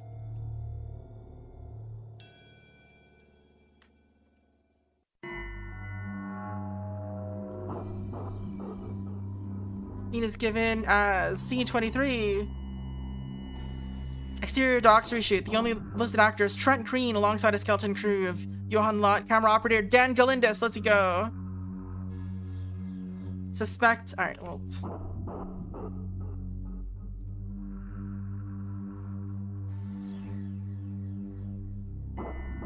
Property master Jim Dennis. Johan Lott. Trent Green. Alright, there may have been a second page with other crew members, but it's lost here. Alright, Dan Galindis.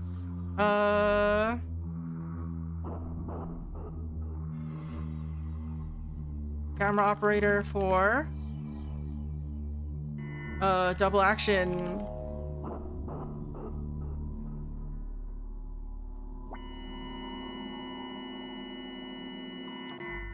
No. Why would you do this to me?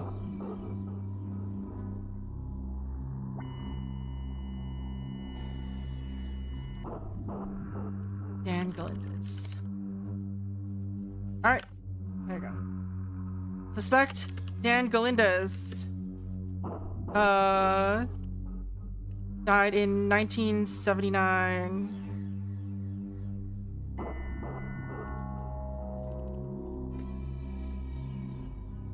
There.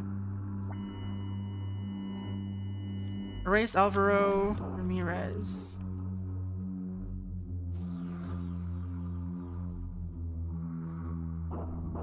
Alright, so that was what was missing. The puzzle pieces are beginning to click in your mind and realize you're right about the fates of Marcella Myers and Dan Galindis.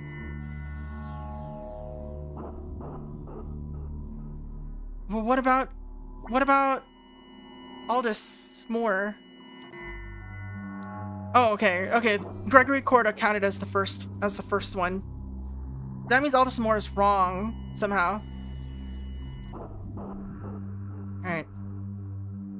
You can freely walk through the whole studio lot. Alright. We are free now. Alright, we're in lot 21, Sword Street. Do we care about this? Go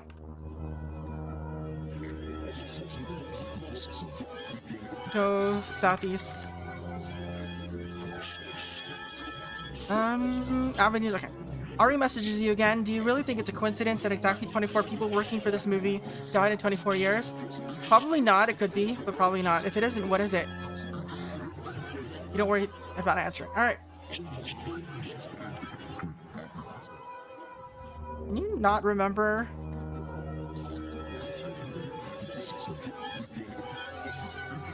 So we are going... Can we go east? We'll go west. Alright, we can't. The whole lane meanders a bit, squeezing in between large studio buildings surrounding it on all sides.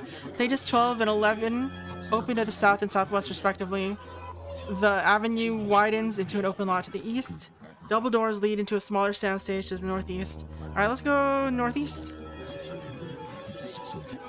Last place you'll ever see. Okay.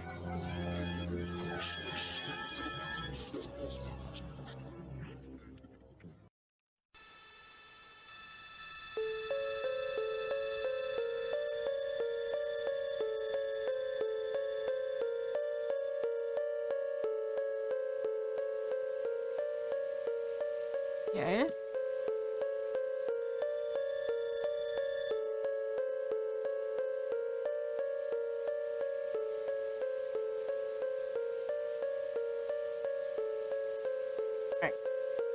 Everywhere you look, the same pattern, that same paper, that same yellow. You clench your eyes hard, and the inside of your eyelids is yellow, but when you open them again, the vision is faded.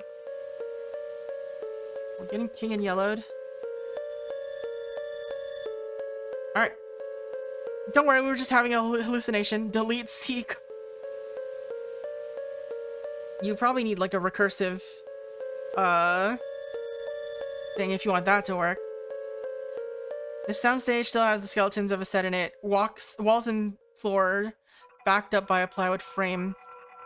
Whatever was painted on the interior side of the fake walls is long gone, making it impossible to tell what it was supposed to be when it was in use.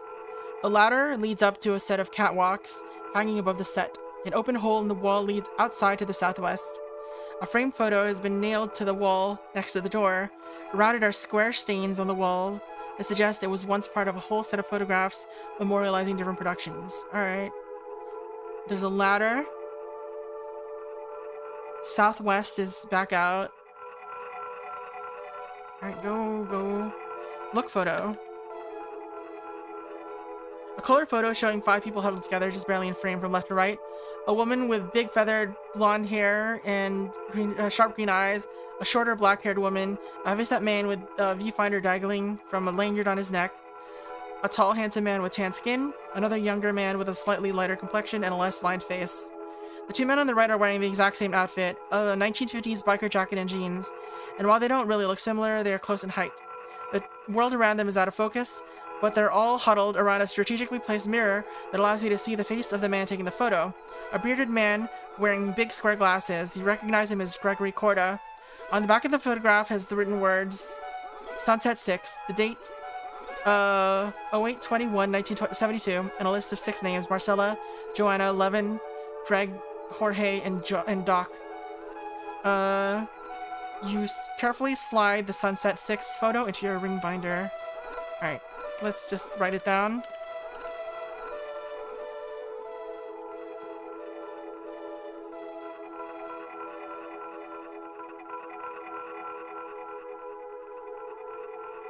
Come on.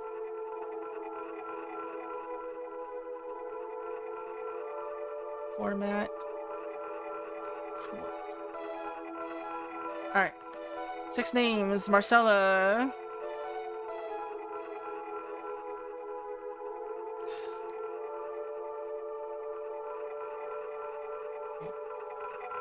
Greg is Gregory Korda. Do we know 11?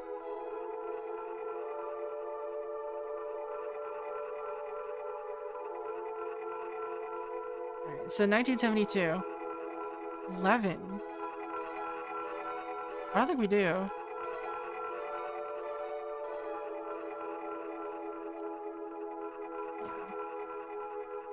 Alright. They're both wearing biker jackets and jeans, but they're the same height. So... Jorge and Doc. Alright, anything else here? And nothing else. Go up. The steel superstructure still feels reasonably sturdy when you climb up. It's a grid of catwalks, beams, and poles meant for lighting to attach to, though all of the lighting equipment is long gone. It must have been too valuable to leave behind. A ladder leads back down to the to the soundstage floor. A portable cassette recorder sits on the metal catwalk, forgotten. Ari messages you again. So what is it that you look for in a haunted movie studio anyway? Documents mostly? Letters, memos, information? You'd think all that paper would have been trashed by now. Is it really surprising that ghosts hold on to evidence pertaining to their lives? I suppose you're the evidence on how ghosts think. Do ghosts think? You're not sure yourself. Alright. Let's take the tape recorder. Look, recorder. Looks slightly used. Not only are there batteries inside, they mysteriously or miraculously haven't leaked. Alright, tape recorder. Play recorder. There's no tape in. Alright, well, it's just a tape recorder. It's an empty tape recorder. Sure. I don't think there's anything else here.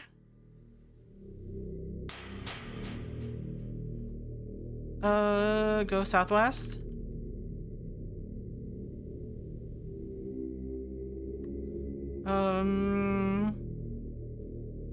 Let's go south. Stage 12, this is the biggest soundstage, a space easily large enough to fit a small family home, now a cavernously empty space. The only exit is to the north. An incongruous agglomeration of moldering furniture sits in the middle of the space, partially covered in white sheets. 2 pieces of loose paper have been shoved in between 2 chairs as to help stabilize the heap. The temperature drops perceptibly and you realize you're not alone here. Alright, take look paper. A typewritten call sheet. Typewritten call sheet for bled out. Alright.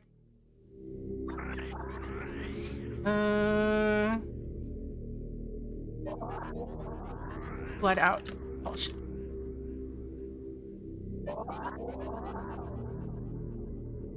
Camera operator Phil Simon.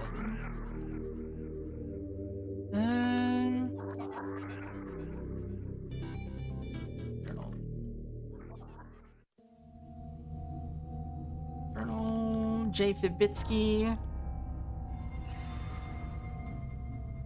First assistant camera Maria Rivers. Stuntman Matt Treviso.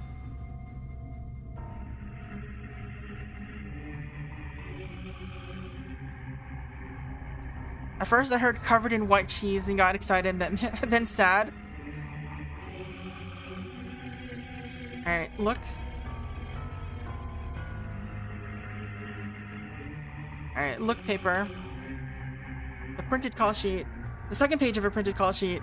Given the first page is missing, this is most likely a partial list of crew members.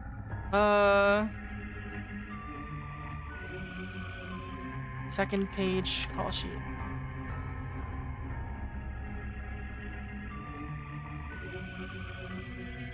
Alright, given the... okay, so Ned Fleming is set dresser. John Stutka lighting. Herbert Clemens. Boom. James Dahl key grip. Letitia Spear, prop master. Welcome in, Jaraguchi. How are you doing? We are playing weird note-taking game, text-based game thing today.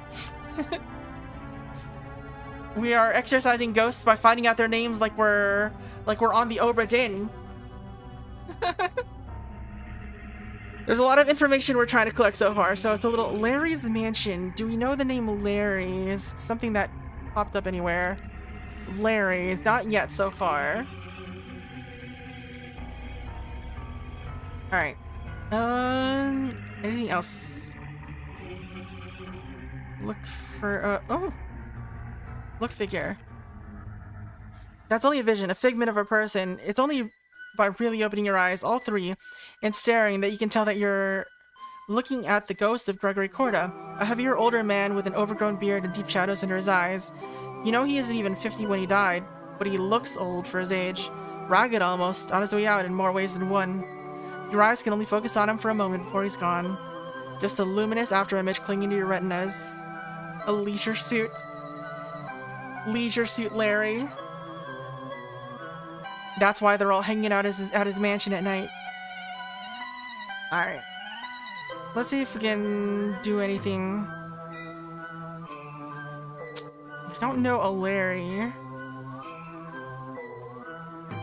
That doesn't seem to be anything else here, so let's go north.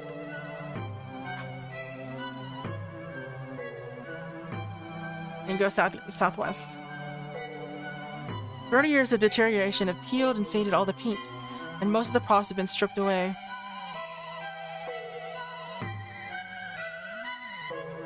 Hold on a second.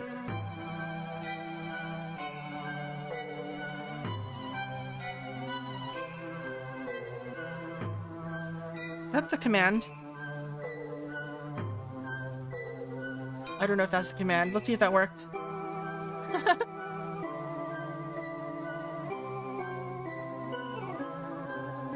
Where is this located? Sorry, I'm checking stuff. That was not the command. All right. What is the command? Oh. It says.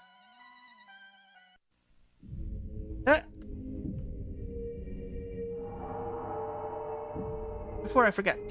There we go.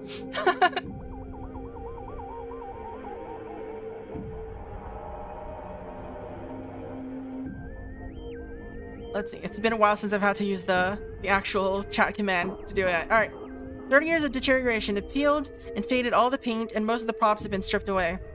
But you can still tell that this soundstage is dressed as a grungy warehouse, complete with brick walls and even a fake window. The only exit is to the northeast. A folding chair was left behind here, abandoned when all its sibling furniture got taken away. Some kind of harness made out of webbing has been left behind the canvas seat. Underneath it is a folded letter. Alright, look at the letter. Alright, March 25 letter.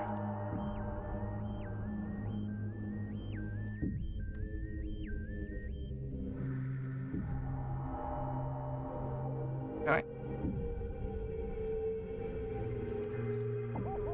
March 2005. I was like, 25? What was I thinking? Alright. Handwritten note, a handwritten note.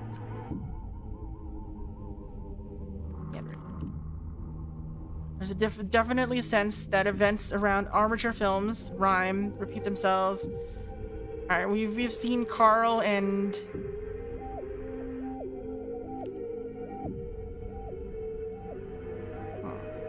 Armature films.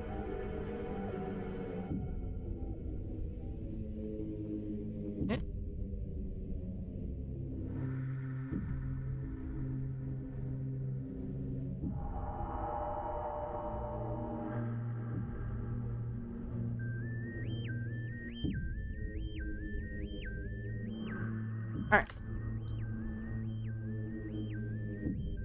Geneva Drive is something we might want to look. That one thread on Geneva Drive.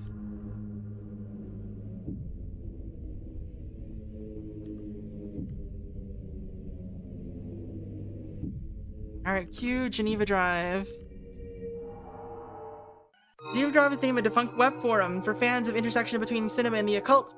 It's a long bit rotted off the face of the web, but the Internet Archive still has a copy. Ari helpfully scours it for anything related to Corda or armature films and comes up with a screenshot of an interesting comment. Yeah, of course the Starr and Myers deaths are related, lol. They appeared together in a bunch of movies, then Myers dies days before her last movie premieres, and Starr gets cast in a very Myers-like role in Corda's next movie. Starr then dies, days before that movie premieres, she has a drunken fall off a party boat and drowns close to the Escondido beach, less than a mile away from where Myers died. That's too much of a coincidence. Alright. Let's see.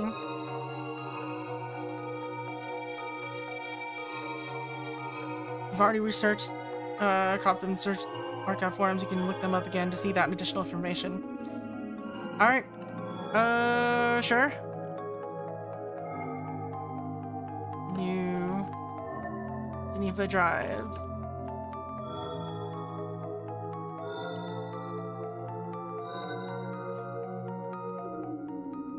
Alright, so do we know Starr? No, we don't know anybody named Starr yet. Or Greenaway. Alright, so let's look up, let's do Greenaway.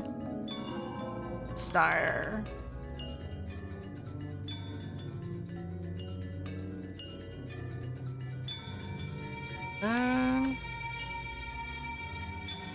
We don't know. She died. A year later. Wait. Corda's next movie. We don't know his. We don't know the date. Okay. Died after drunkenly falling falling off a party boat.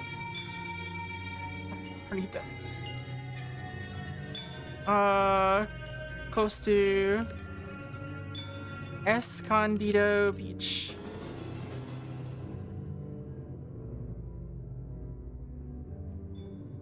Alright.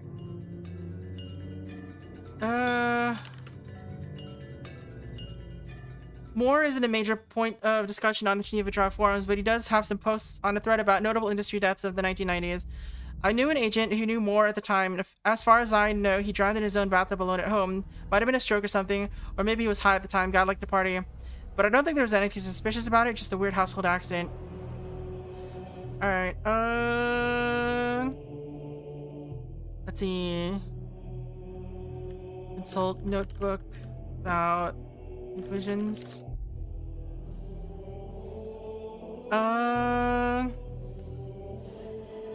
Died of overdose. What? Drowning?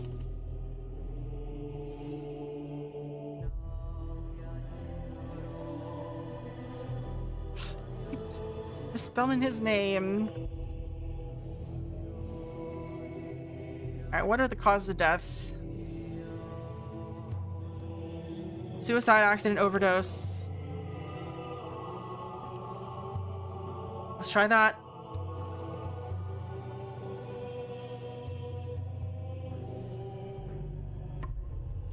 His death may have been caused by either accident or drug overdose.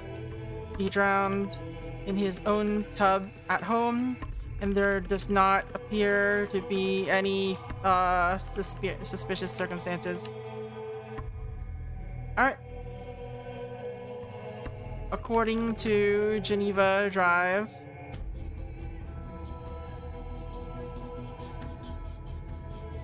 alright, who else? Magda Marcel. On the Geneva Drive archives, there's a Magda Marcel megathread that has been closed and deleted. Forum admin Kulashov's dog has posted in bold red letters, "Since you apes can't behave yourselves and keep stalking and bothering this poor woman, I'm deleting and closing this thread. I'd rather not get phone calls from the FBI, thanks. Henceforth, all discussions of Magda Marcel is banned."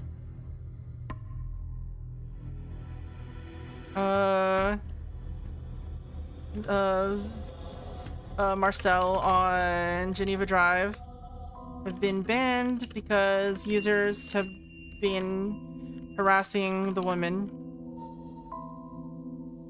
I'm spelling that wrong.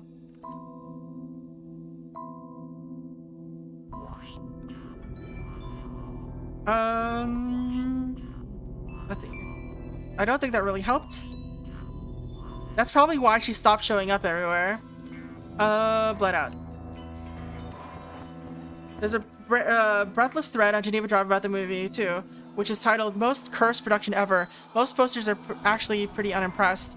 One forum regular sums it up. I get that people latch onto this one because of how eerie it is. Someone dies on set in more or less exactly the way it happened when they were shooting Quantico a decade earlier.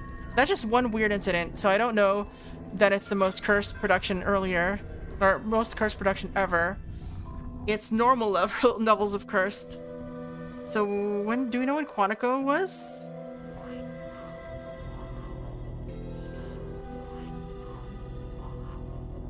$1975. So in 1985, someone died of basically the same thing.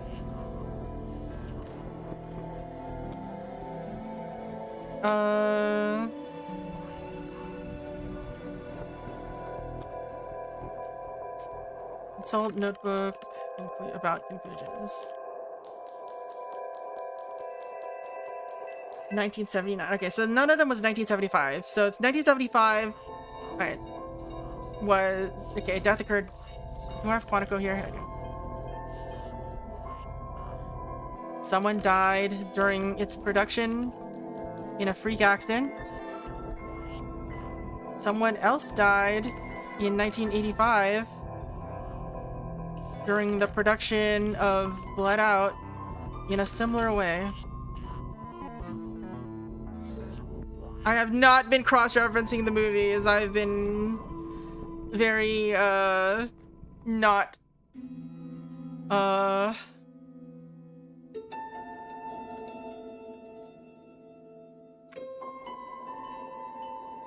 let's see.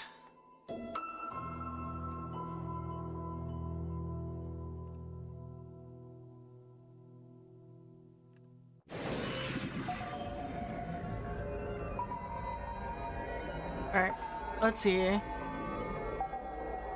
So many movies. Alright. the job. I've only been paying attention to the ones that have come up multiple times that I've noticed. What about Blood Out 2? Bloodletter is now largely forgotten 90s horror movie. Ari shares one of the relatively few Letterboxd interviews. Magna Marcel didn't return for the sequel, and it shows. Frank Pohl, the journeyman guy they got to direct this thing, just shot it completely flat. The cheap, sad movie full of uninspired kills. Alright, we'll not worry about this for now.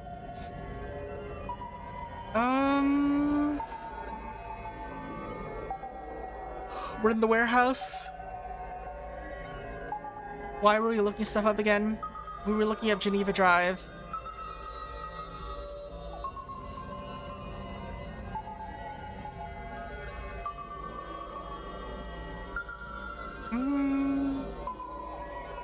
Can we not look up this thread? This notable industry deaths in the 1990s?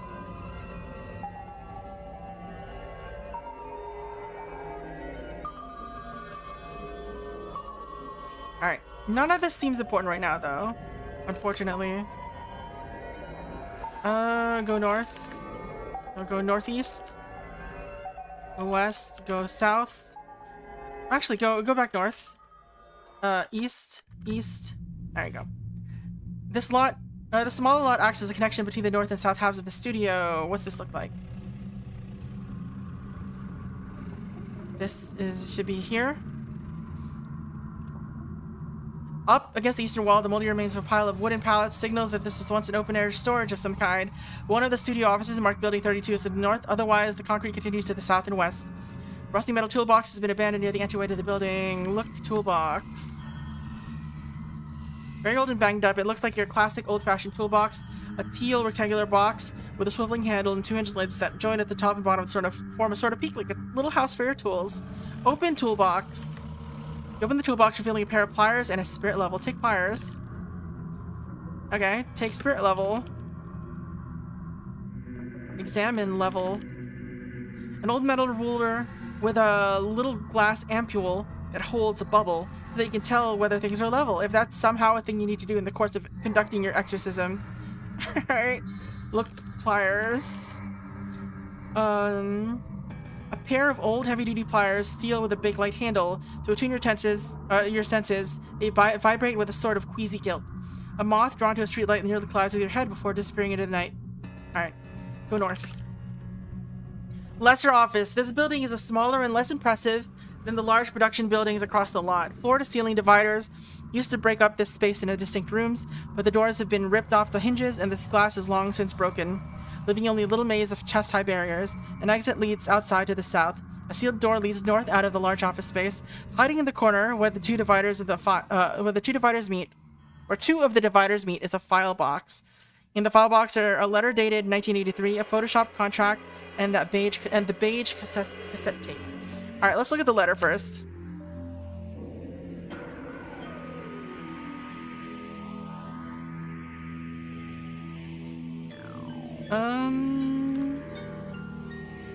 So November 1983.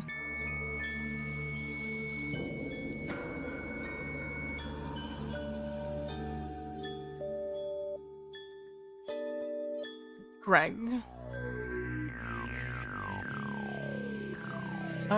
Is there like a way to turn this into a link that does like a pop-up?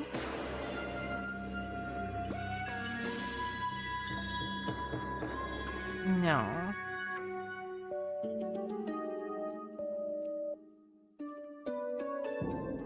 Alright. So we've got Jorge, Tim. I feel like that name popped up before, but apparently not.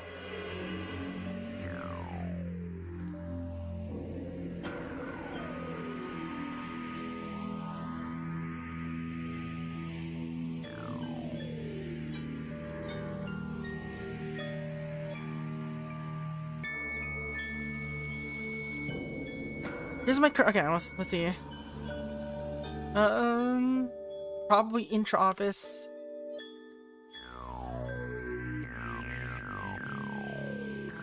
That likely was sent, was not sent through.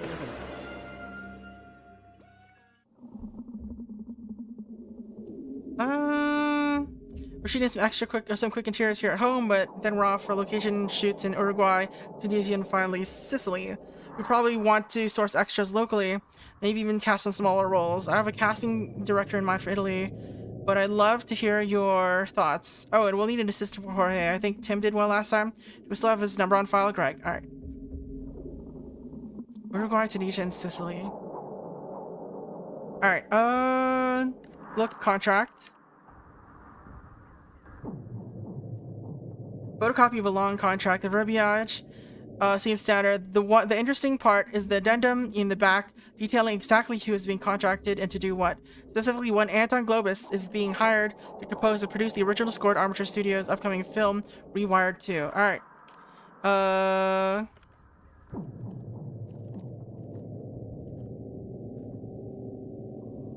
So Anton Globus. The name Anton has come up before. He's on the whiskey bottle. I guess Rewired 2 might as well be here.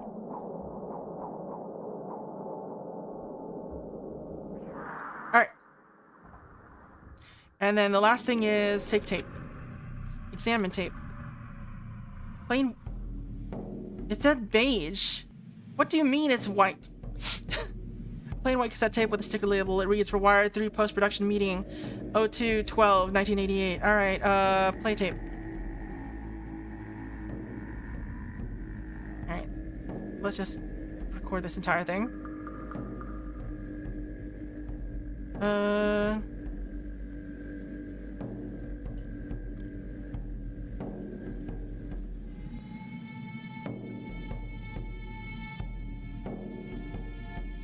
It's some formatting.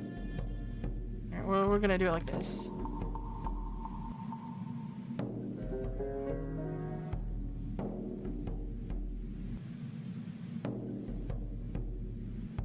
Alright.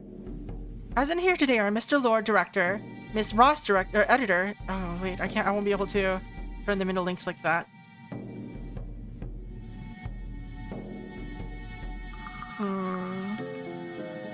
I guess I'll just reformat it some other way.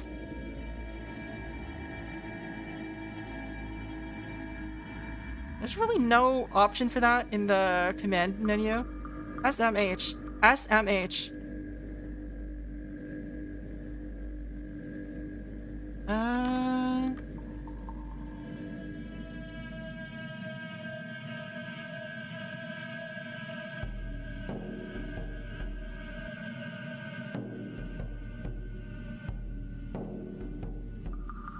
Just everything in bold. And reformat everything.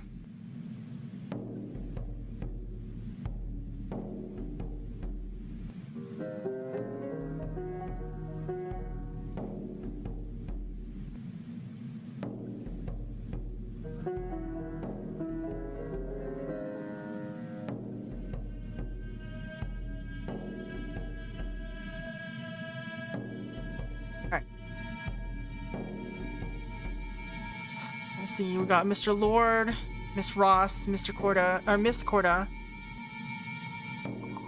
Is Lord someone that we found before? No. Alright. Add link, add link, add link. This is Jen Corda.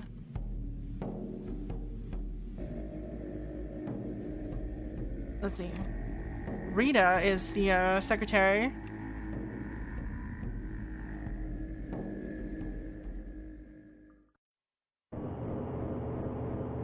Present here today are Mr. Lord, director, Mr. Ross, Miss Ross as editor, and Miss Corda, producer.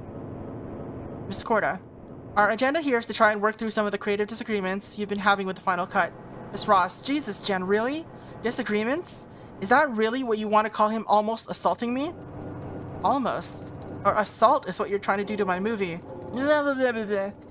There's a sound like a commotion or furniture being tossed. Rita, cut the fucking tape. Alright, that's not particularly helpful.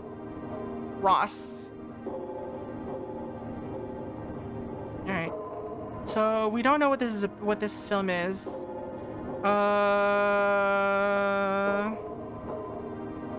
Let's see.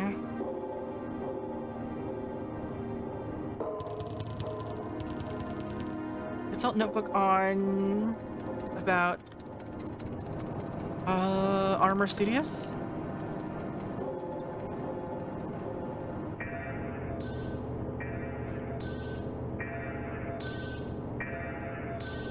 Let's see.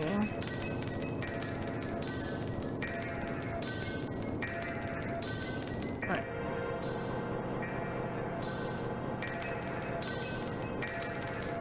Really? Isn't that what it's called? Am I misremembering its name? Armature Studio, not Armor. Dissolution with the shadow. Okay.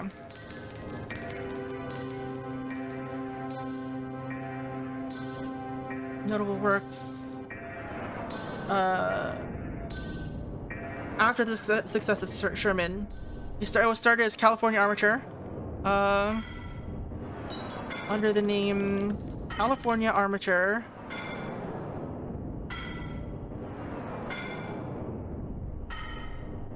In 1971.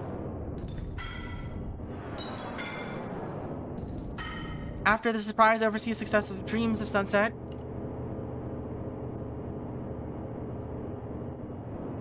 in 1973, Korda purchased the old Sunset Standard Film Studio lot, historically mostly used for television, in Los Angeles, renaming his company to Armature Studios. Armature Studios would go on to operate for 24 years, releasing a movie every year until going out of business in 1998.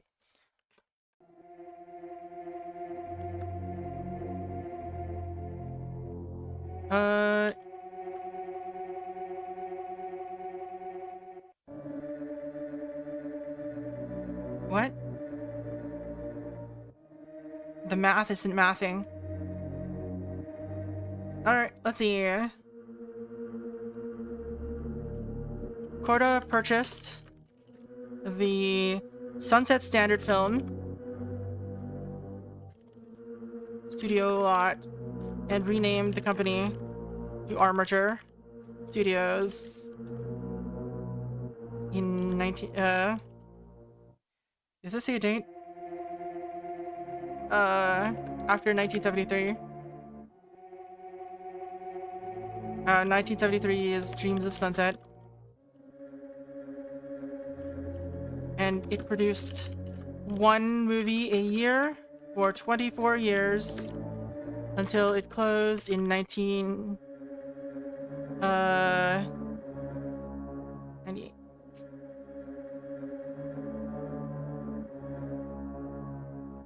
Until it went out of business in 1998. Alright. Dreams of Sunset. Gregory Korda probably has a bunch. New Hollywood Era, Armature Studios, Jen. Double Action. Quantico. We looked up Double Action. Buddy cop movie. Early to the buddy cop trend, Double Action sets up the formula almost exactly as you'd expect. Trent Green.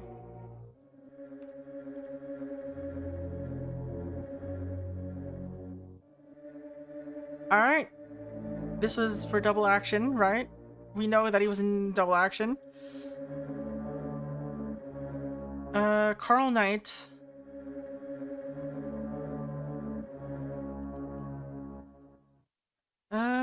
Double Action.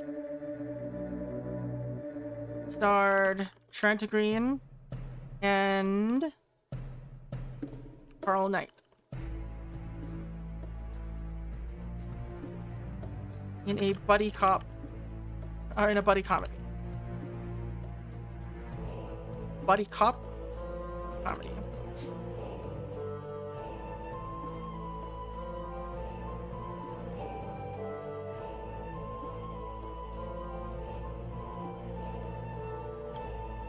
Let's reword this, but 1979 buddy cop comedy that starred Trent Green and Carl Knight. It's the same Carl, maybe? It could be the same Carl. To track down dangerous assassin before it's too late. Double Action was a massive success, helped spawn a genre and led to 2 sequels. Massive success. And had 2 sequels. Ari shares a letterbox review from her friend Worrell Chethers. Worrell Chethers. All caps are bad, but late 70s Carl Knight could still get it. Alright. Let's ask you about Trent Green. Big action movie star of the 80s, originally known for his work in the double action franchise as one half of the buddy cop duo. The photo on his CMDB page says it all. Green died in 1994.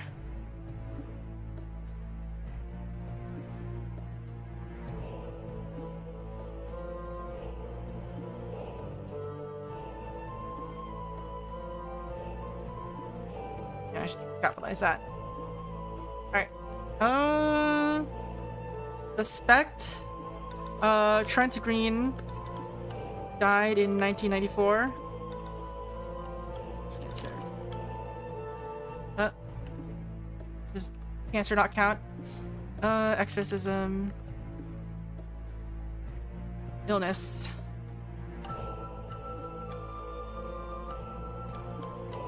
Alright. And look up Carl Knight while we're at it. Knight started his career in a mid-budget, not quite blaxploitation movies in the 70s, spent most of the 80s becoming deliriously famous through the vehicle of the double action franchise, and then took a sudden turn into serious acting. The most recent photos of him are not actually from a movie, but from a production of Uncle Vanya on Broadway.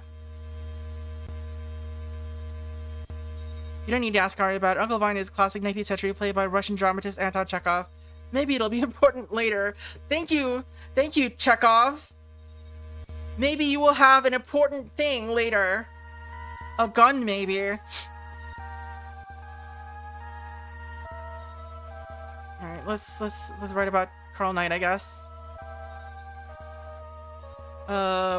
One half of the starring duo of Double Action.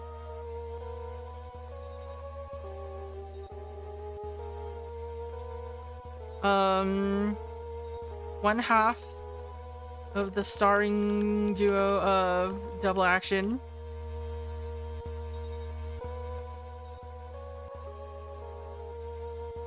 He got his start in blaxploitation films in the 70s.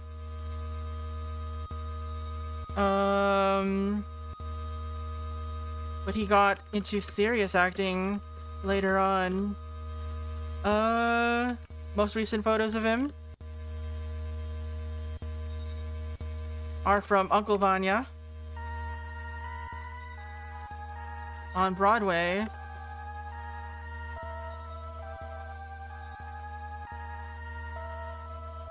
Let's see. Alright. Where am I at? Where am I?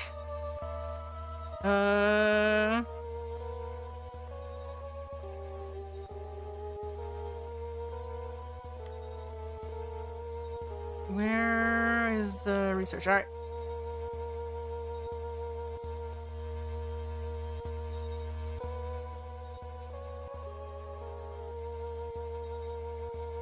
Is there anything of note here?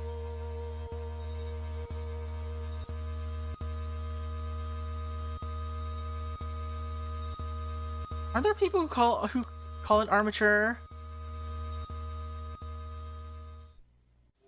Yeah. This doesn't matter. Alright, what about the sunset? Sunset standard film. Nothing? Alright.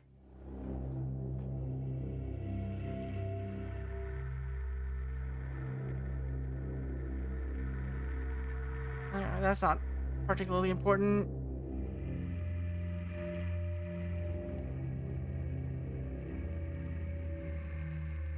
The Job, Louisiana Monster,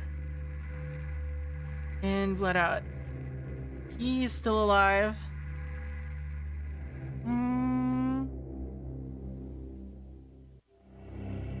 Do we know? We don't know how Jen died.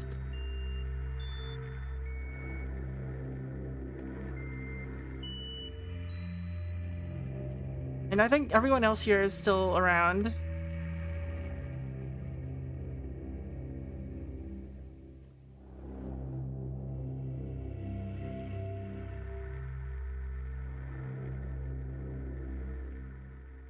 and died of success. Kuleshov's dog.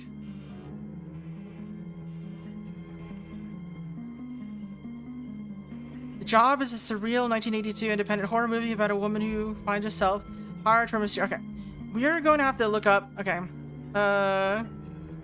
Armature Studios. The Job was 1982. It's a surreal 1982 independent horror movie about a woman who finds herself hired for a mysterious job in which an androgynous voice on the phone tells her each day where to go and what to do. It begins with mundane tasks that resemble normal temp work and gradually escalates until no order is too violent, too dangerous, or degrading. It is, as Ari puts it, a classic, low number of views, extremely high rating movie. One Letterboxd reviewer calls it mechsploitation without a mech. Nothing is exploitation. What? Alright, let's see. Bled Out is 1990.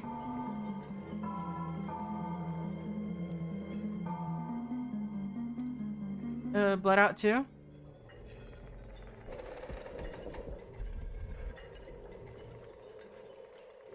$1997.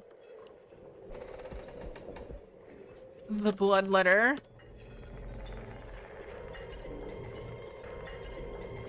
Let's see. Cathedral of Mirrors. 1978.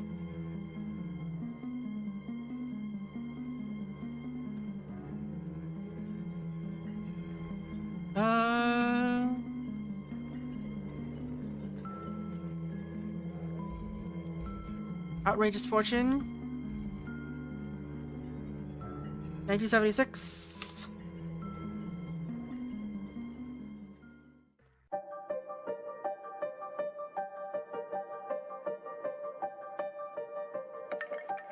$1981.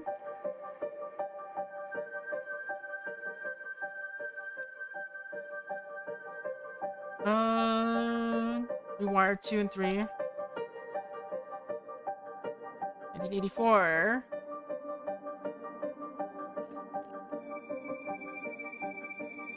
Rewired 3. Alright. Levin Sorensen brings a darker edge. Alright.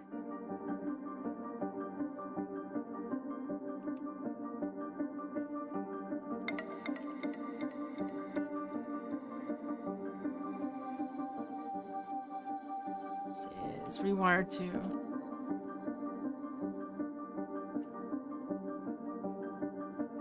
Director.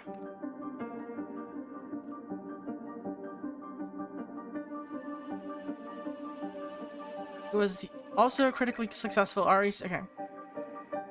New director Levin Sorensen brings a darker edge to the world of Rewired, using moody shadows and fog to bring the series back to its noir inspirations. Alright, how about Rewired 3? Beloved nostalgic 80s movie, 1988.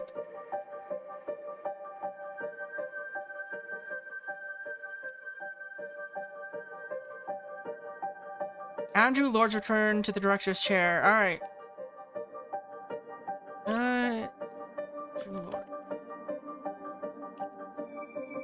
Lord.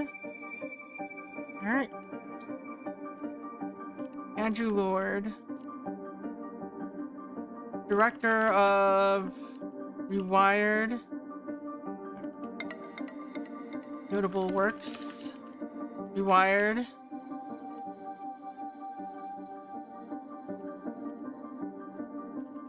Director and Rewired 3 director.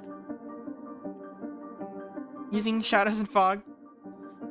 It's remarkable how rapidly special effects were advancing at the time and how much more ambitious the visuals were in the third movie, but it also brings a certain flatness of affect and a willingness to get sidetracked in subplots and less than riveting world building. Alright, let's look up Levin Sorensen then. Alright, American cinematographer and director active during the 70s. American cinematographer and director in the 70s.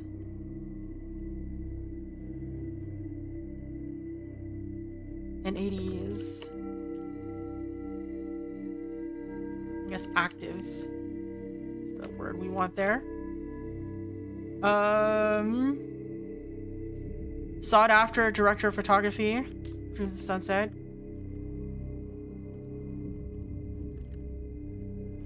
Director of photography.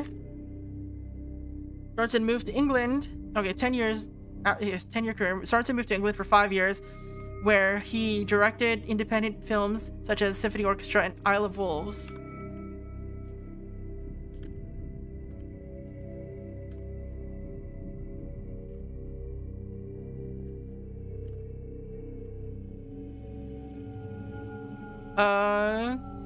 Died sometime in the late 80s. He is known to have died sometime in the late 80s.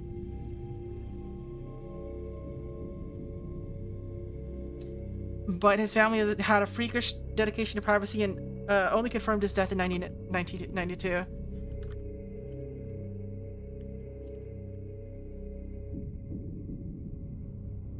The exact cause and timing of his death remains unknown. It is known that he died sometime after signing a contract to direct Rewired 3, though the movie ended up being directed by the original director of the Rewired franchise, Andrew Lord. Alright. He died sometime after signing a contract to direct Rewired 3.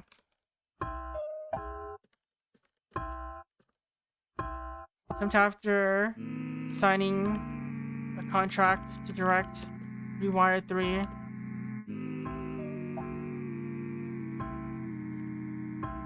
But he did not end up directing it. Alright. So Lord was the guy in the video, the tape.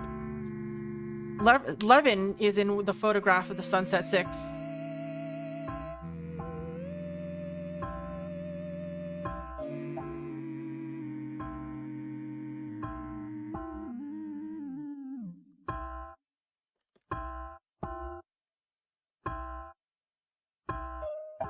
Alright. Doc. Alright. So he probably died. So Rewired 3 was 1998 or 1988. So he died either 1995 or 1985 or during production of Rewired 3, which, you know, there's a 3-year period where he could have died.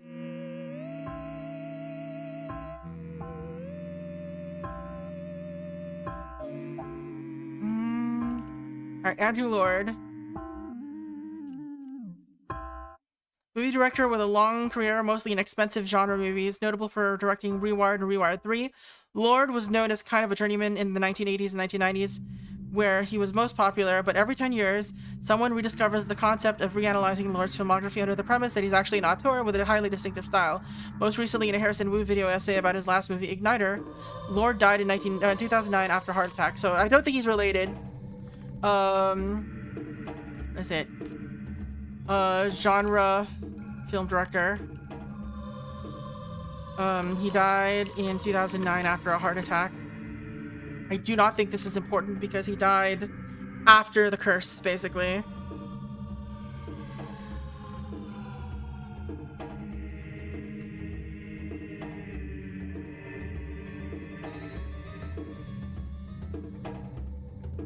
He's probably a director for that. Yes. Alright, so Lord is in the meeting.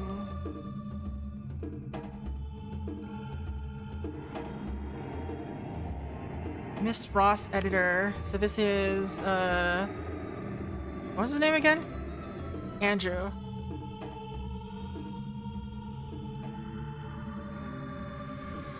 Director. It's Ross. Okay.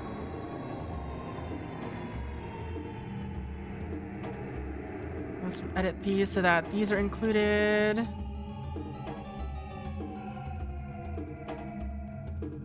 Alright. So Lord was doing some awful shit. Apparently.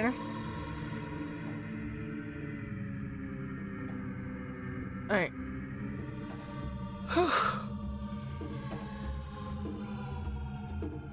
any other films that we know? Symphony Orchestra. Let's look up Symphony Orchestra. 1976 British horror movie about a satanic cult using a virtuoso violinist as a vessel / psychopomp.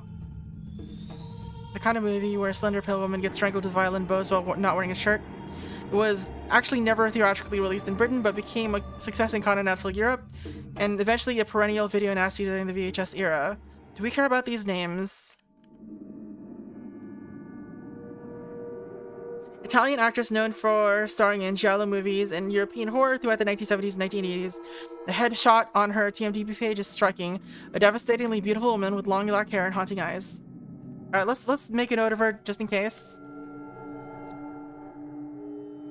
Notable works. Symphony Orchestra. 1976. That is not the title I expect out of a horror movie. Q Isle of Wolves. Independent 1978 horror film shot in London.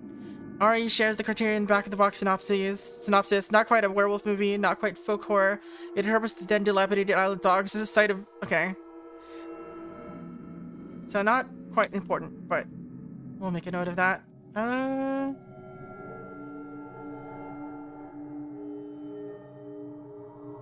So let's see, what date was this? 1978. This is 1976.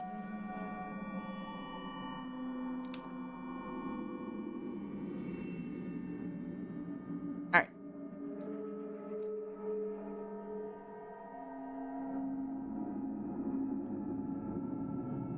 Anything else from Armature Studios that we know of?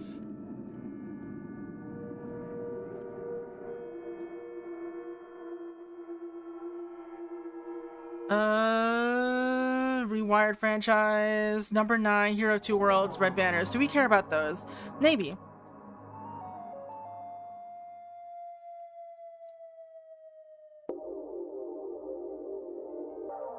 This is 1977.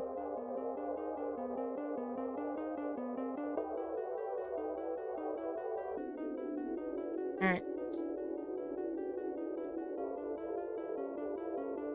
Number 9, 1977. Is Gregor Corda's largely successful attempt at injecting anti-capitalism and environmentalist themes into a big-budget 70s disaster movie. Hey Slowpoke, how's it going? We're doing a lot of reading today. This is basically a text adventure game, but we're solving mysteries, and it's like Return of the Obra Dinn. It really does. The number 9 creeps up on you, it really does. The first half of the movie feels like a domestic drama, a realist movie about working class struggles, and then the mind collapse happens, and you're plunged into a 45-minute anxiety attack. Corda wants you to get to know his characters, sure, but he also wants you to forget, just for a moment, how helpless they are before the brutal forces of nature and capital, and then he pulls the floor out from under you.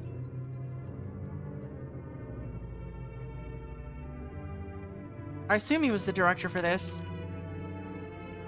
I don't know. It doesn't really say. Alright, Hero of Two Worlds.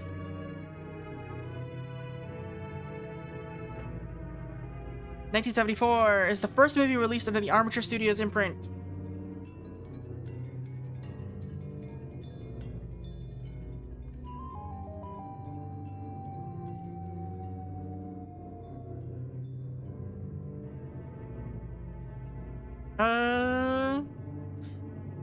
An even bigger epic than Gregory Conda's earlier Sherman, Hero is an operatic biopic of the Marquis de Lafayette. Like several Corda movies, it has a structurally adventurous script that splits the movie into 3 parts, each with the main character played by a different actor. Lafayette as a young revolutionary in France, Lafayette as a general in the American War of Independence, then Lafayette as an old man being hailed as a hero in America, but returning to France, or to a France that was backsliding into authoritarianism. The movie was a big hit and established Armature as not just a production company, but a legitimate if smaller distributor. Doing alright, just getting home. How you doing? Yeah, it's movie trivia, the puzzle, the game. I'm doing pretty good. We are... We're neck deep in this, though. Alright, cue red banners. 1985.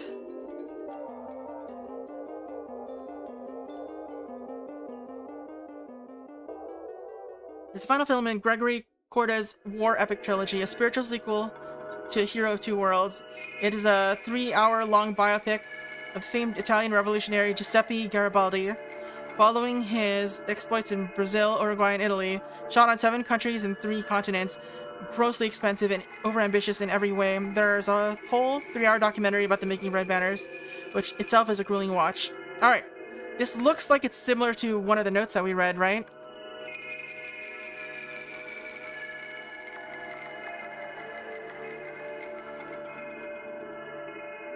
Uruguay, Tunisia, and Sicily. Where's Tunisia? Brazil's here, but...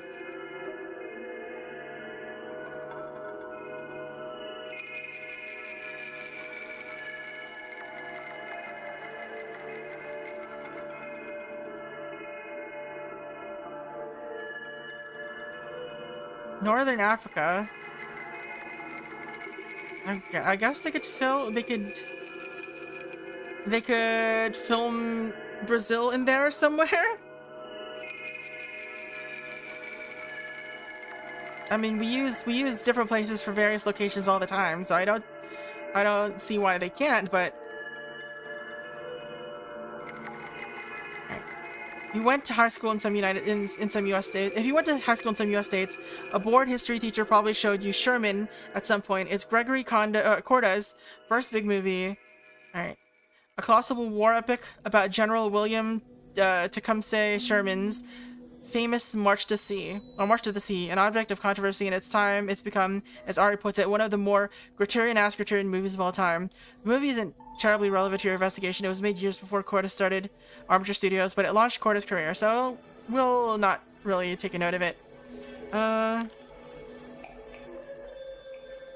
did we look up Dreams of Sunset? Corda's first movie made by his production company, then called California Armature, was shot before he purchased the studio lot that would become Armature Studios, so it's also the only movie with that imprint. A huge, expensive musical, Corda stretched himself to the limit, financially, creatively, physically, to complete it. Today, it's mostly remembered as a major flop, a nostalgic musical set in a candy-colored version of the 1950s. Sunset missed the zeitgeist badly, too early for the wave of 50s nostalgia of the 80s, but too late for the era of studio musical it was drawing from.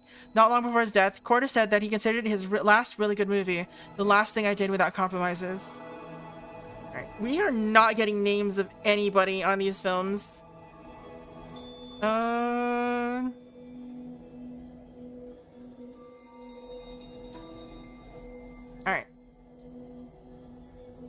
Maria Rivers.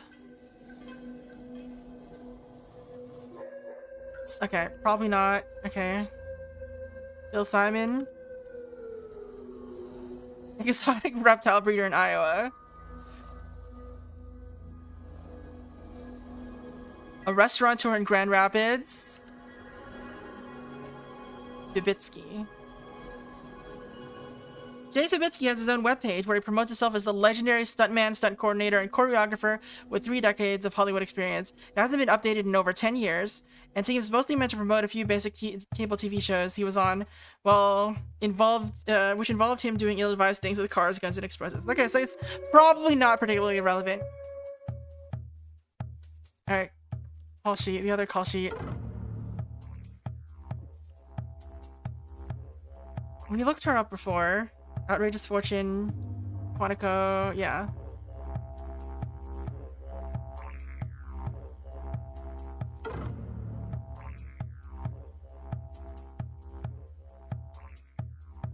Robert Glenn. We did look up Robert Glenn.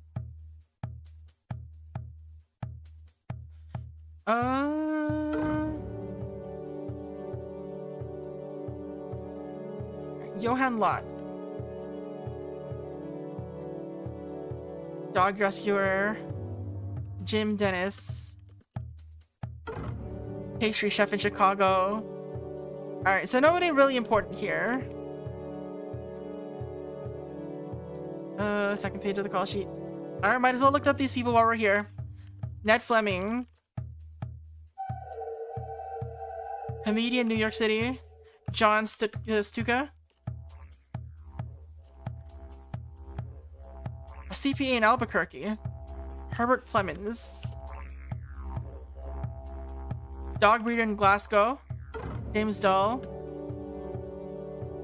A dad influencer based out of Cleveland. Letitia Spear. Author of several self-help books. Alright. Larry's Mansion.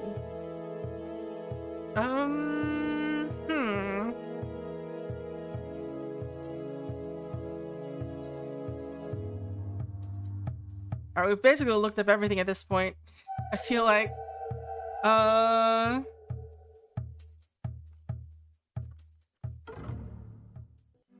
Armature Studios, Geneva Drives. Alright,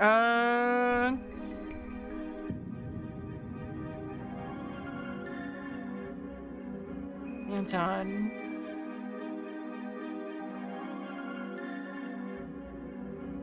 Alright, Ari shares a fairly detailed Wikipedia article. Anton Globus, 1983. Alright.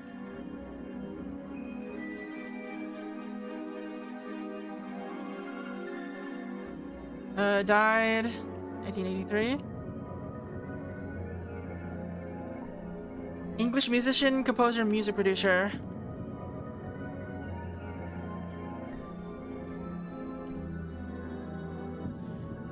A pioneer of electronic music, Globus is credited with helping develop the sound of disco music first in continental Europe and then eventually the United States. From the mid-1970s onward, Globus began composing film scores. His music for Dream of Sunset and Cathedral of Iron. Notable works: Dream of Sunset, Dreams of Sunset, and Cathedral of Mirrors.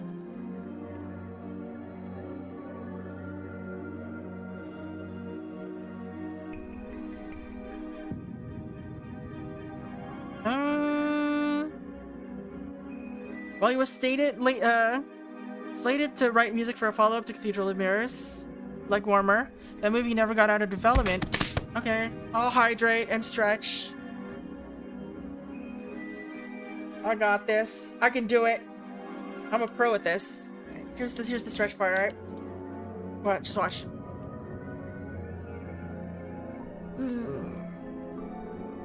And here's the hydrate part. Let's go.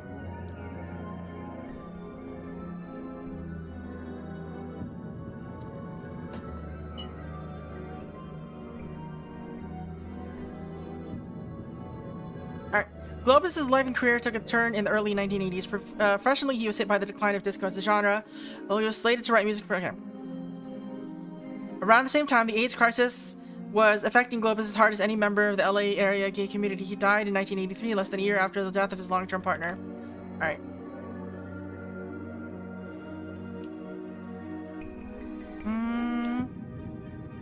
He died in less than a year after the death of his long-term partner.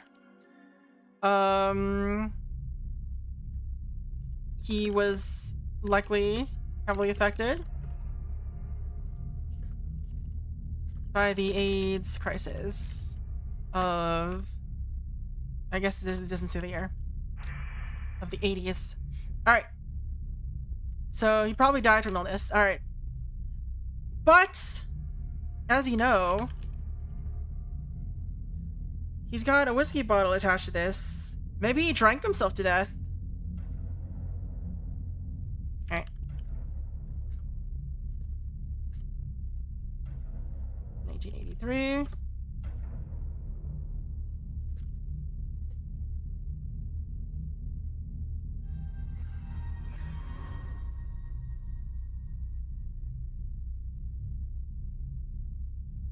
And there's no movie called Leg Warmer on TMDb. Ari notes that some selective searches just loop back to mentions of it as a project that Anton Globus was once attached to write music for, but the movie never got made. Alright.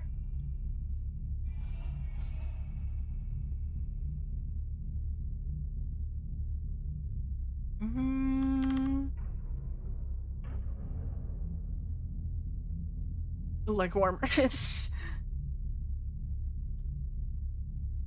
Oh, okay, it just has the dates here. Is there anything that we're missing on our armature sheet? So this is Quantico.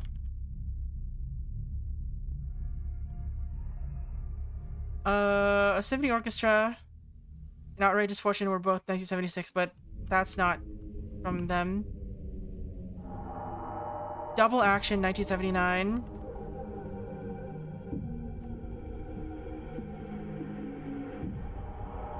Rewired 1981, The Job 1982, Rewired 2. We're missing some movies. Red Banners 1985. Rewired, Labyrinth of Flesh 1989.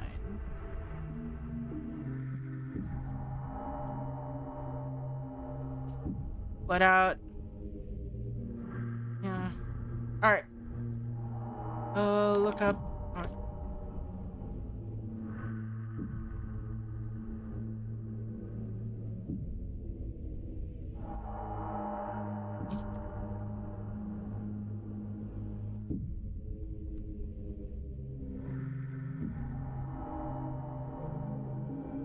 Persons. People doesn't work?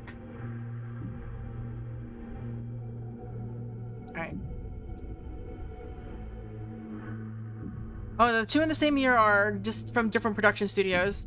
Because they mentioned that Magna Marcel went to England to start doing stuff, and he made, not Magna Marcel, Levan Sorensen went to England and made like 3 movies there. And Magna, she was the one that was stalked. Alright.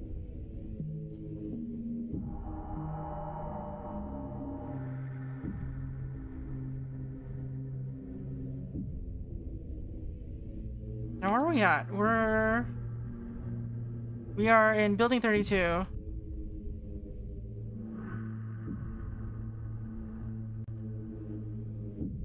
It's a single lane, wider than the one on the west. It's probably used as a cargo access, with a little concrete staging area just on the side of the walls. Go west. Side entrance lead. Okay, southwest. South. Southeast first. Workshop.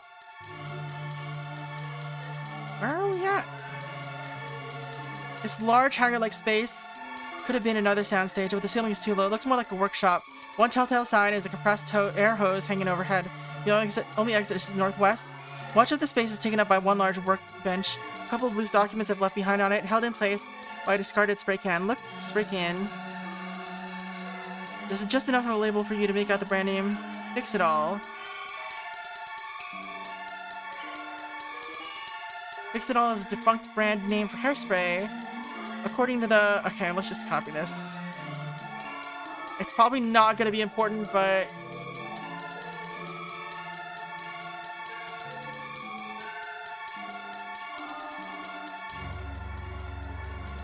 According to the Atlas Obscure article that Ari sends you, Fix It All was primarily marketed toward hair salons, TV shows, and other bulk buyers of hair product. Batches of Fix It All, made in 1981 and 1982, were later found to be tainted with a cocktail of toxic heavy metals, mainly cadmium, due to a reported industrial accident. Okay, that might be important. This only came to light in 1984 when the tainted hairspray was connected to the 1982 death of a professional hairdresser working for Armature Studios in Los Angeles. That's where it's important. But who could it be here? Do we know any hairdressers? Call set dresser, not hairdresser. The brand never recovered, and Fix It All's parent company went into bankruptcy in 1985. But this only set off a long chain of suits and counter lawsuits between Fix It All's manufacturer, its various clients, and several hair industry professionals who were repeatedly exposed to this stuff. Alright, so that's actually important. Look bench.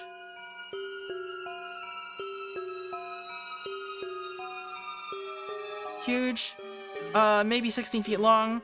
Obviously designed for a whole prop and model department rather than for individual use. Otherwise, a utilitarian shop-built piece of furniture with a heavily scuffed melamine tabletop. On the workbench are a letter dated April 2005 and a coroner report. Let's look at the coroner report first. Photocopy of a fax of a coroner's report. Alright, James Dahl coroner report.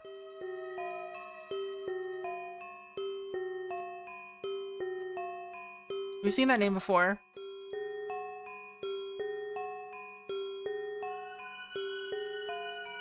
Alright. Whoever faxed this out of the county office did so in a hurry, probably surreptitiously. It smudged around the edges, obscuring some information like the date or the identity of the attending medical examiner, but the principal contents of the document are intact. James Dahl was found dead in his apartment, having drowned in his bathtub.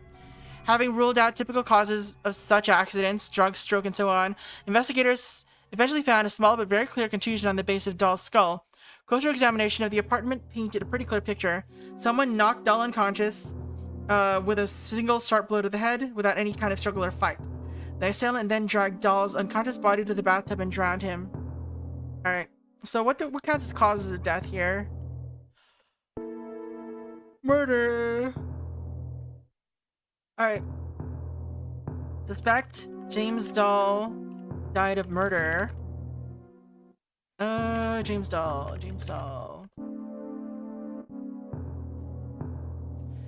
He was here. He was the key grip. Alright. It doesn't say the date, so unfortunately we won't be able to look that up just yet. We'll have to find out what movie that was. Alright, look at letter. April... what was it? April 2005.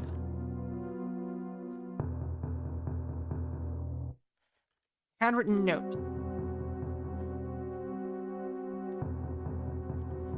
Carl, I've done some digging into the armature corded deaths.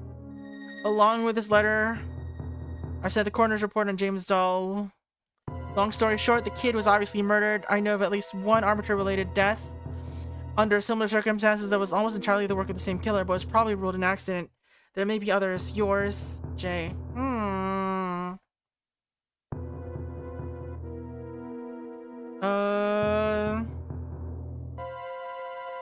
Suspects. What was his name? Oh, whatever. Moore. Aldous Moore.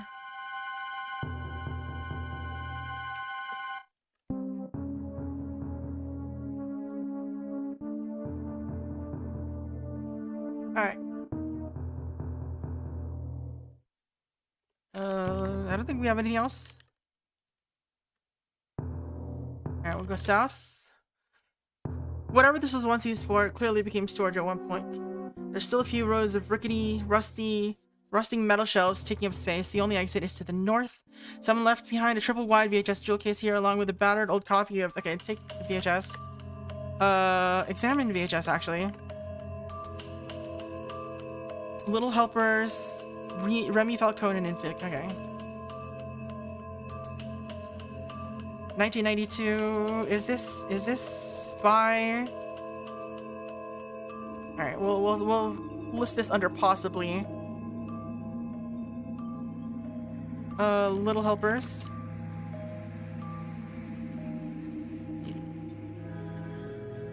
I guess I'll put a star here. Harry Greer, King of Character Actors. Let's see. Remy Falcone. 1995 parody mafia movies.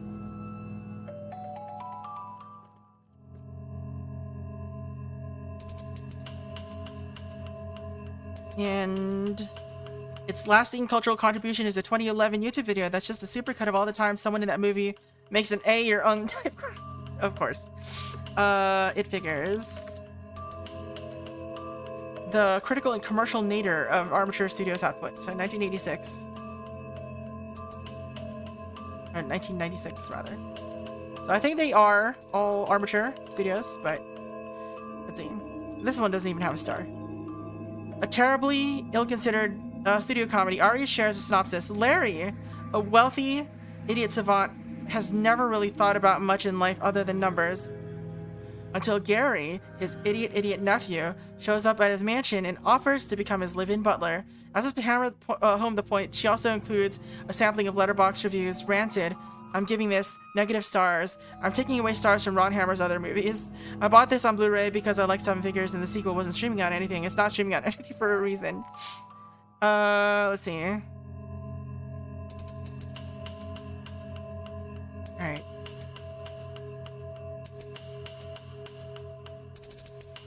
Let's just do this. Features.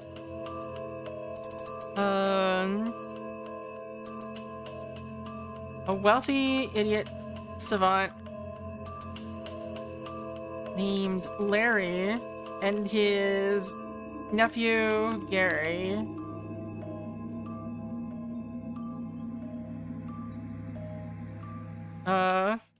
who offers to be Larry's live-in butler. I'm giving this negative stars. That's so silly. Let's see. Seven Figures. Or I might as well look up Seven Figures. So Seven Figures, or it's a prequel to or a sequel to Seven Figures. Nominally a comedy, Seven Figures, 1991.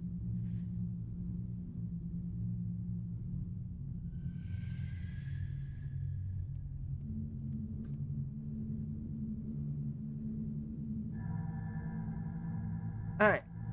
Is mostly a vehicle for the comedian Hank Mises to make faces at the camera. A theatrical flop, the movie found a second life on heavy rotation on cable television, which explains both its inexplicable popularity with millennials, oh no, and why a sequel was greenlit. Alright, let's see. Harry Greer.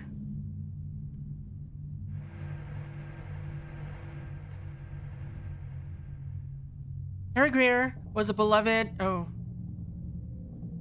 Another bathtub related one. Harry Greer was a beloved character actor with... Okay, so I think it's possible that he was talking about this guy. Alright, suspect Aldous Moore died of accident. Alright, suspect Harry Greer died of murder. Alright.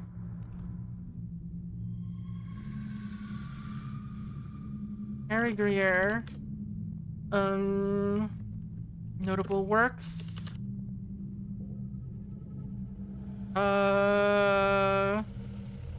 What's it called again? Little Helpers. Actor. Often playing quirky characters. Often one of those actors who develops an old man face around age 35 and keeps it for more or less the same for decades. A character actor. A beloved character actor who often played quirky characters. He developed an old man face. What is it? Around 35.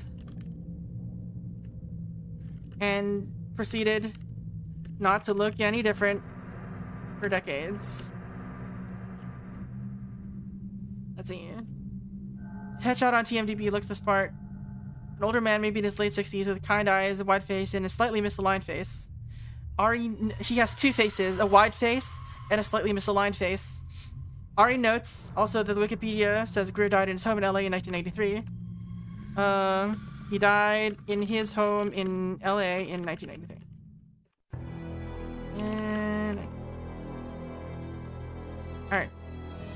Suspect Harry Greer died in 1993. There's, however, a Geneva Drive with some odd speculation about the circumstances of Greer's death. It goes into detail about how he died, apparently drowned into the bathtub. The original poster boasts several fanciful and macabre theories about suicide, drug overdose, or even botched attempts at temporary deprivation, including higher states of being, citing Greer's loose connection to the Hills Choir. Nobody takes him very seriously, but it's not unreasonable to think an older man had a heart attack in the bath after all. Threat disclosed by a moderator saying this is getting kind of cool achievement for us folks. Back it up. Maybe he didn't die of suicide or of murder.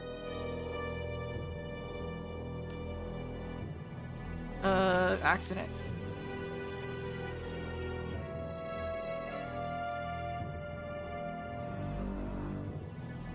Some folks on, what's it called again?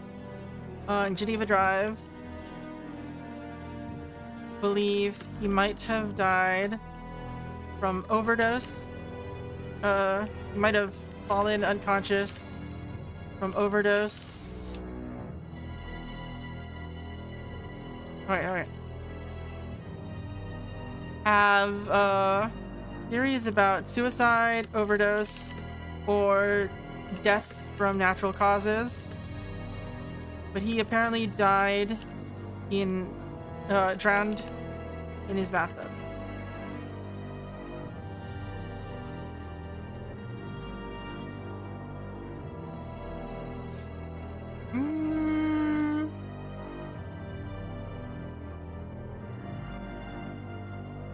Let's see. Other things to look for. Hank Demises, Ron Hammer.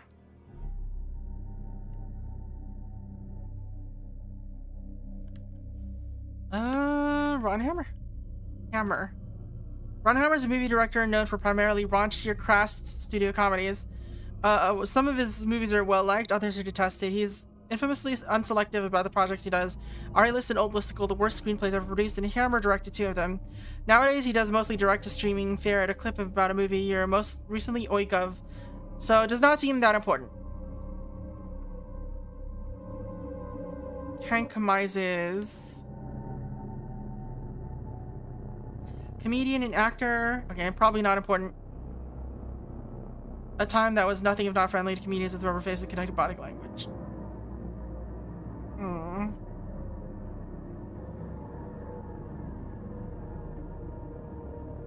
I mean, the important thing that we got from here is that It Figures is probably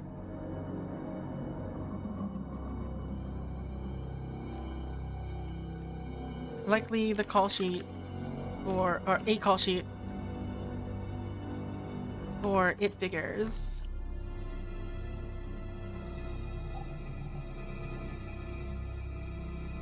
Alright, so It Figures, we know the date. It's 1996. We don't know when he stopped working on the movie, but he was key grip. So I suppose we can guess he might be the last death.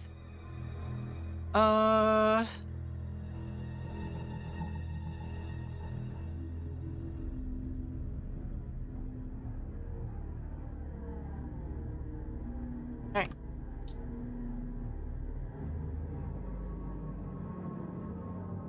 Let's see. Anything else here? Oh, Look magazine. Film File magazine. A glossy mid-90s magazine about movies. Someone's gutted it with a pair of scissors to take clippings of most of the ads, previews, and other timely features. What remains is just the feature article, a lengthy retrospective on the cinematography of 1980s blockbusters. It profiles Evan Ostberg, the director of photography for the Rewired franchise, as well as having more or less developed the specific lens and lighting choices that would be copied over and over throughout the decade and create the particular look people now associated with those movies. Something falls out of the magazine when you pick it up. Looks like a postcard. Alright, well, look up Evan Ostberg first. I keep trying to right-click because that's what you do in consoles. Or on oh god, he's got a lot. Alright, Evan Ostberg.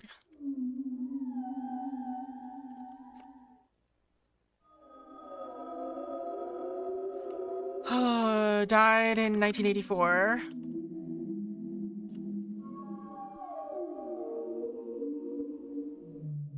Let's see. American cinematographer.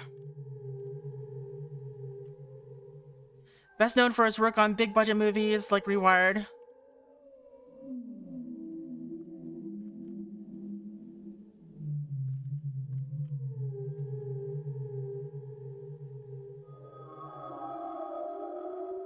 He's frequently cited as one of the originators of the way these movies were shot, a crisper, more neutral style with longer depth of focus, abundant light, and precise camera movements done with dollies and gimbal mounts. The article doesn't say anything about his death. Okay. The Geneva Drop forums, however, have a whole thread just about Osberg's death. Apparently he died in 1984 under uncertain circumstances.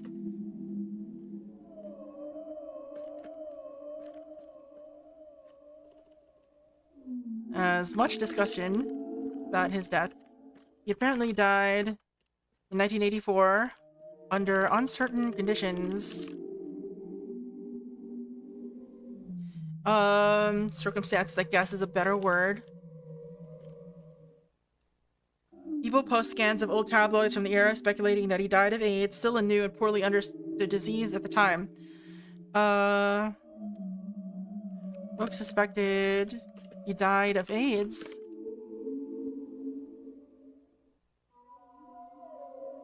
But what really sets off a firestorm of posting is another forum user who somehow obtained a copy of Osberg's medical records. Who has apparently obtained a copy of his medical records.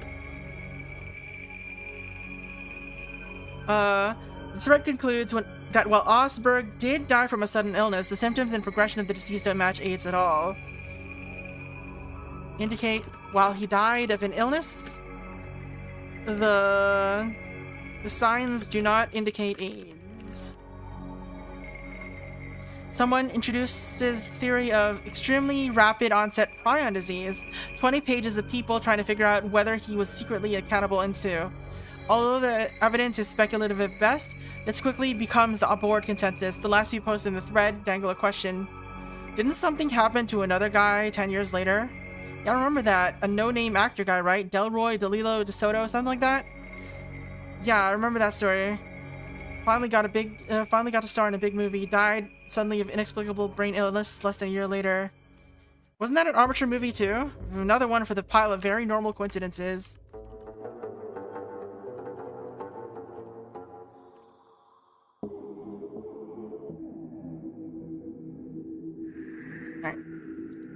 Alright. Do we know a name like that? Is it James Dahl? No, right? James Dahl died of a... He died in his thing, and he wasn't an actor. Alright. Suspect Evan Osberg died in 1984. Died of illness. Alright.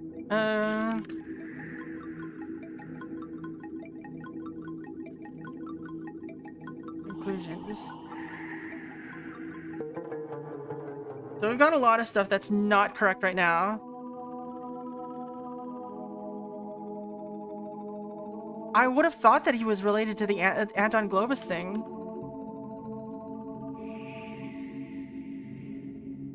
But his partner died in earlier than him.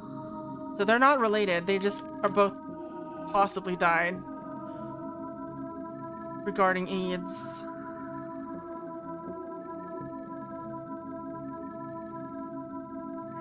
Alright. North. Southwest. This small soundstage was at one point successfully gutted by a construction crew. Oh, okay, this is where we were before.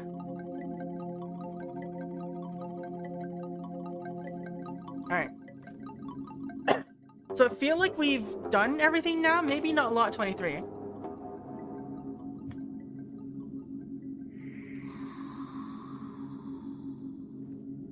Wait, what? Oh. Wait.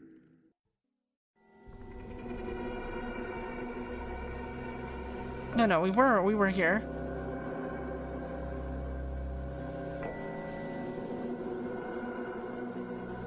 What are you talking about? Building to the west. Alright, I feel like we found most everything, so let's save the 5th. I plead the 5th. Alright. Santa Monica Boulevard, Remain Street. Have we gone to stage 11?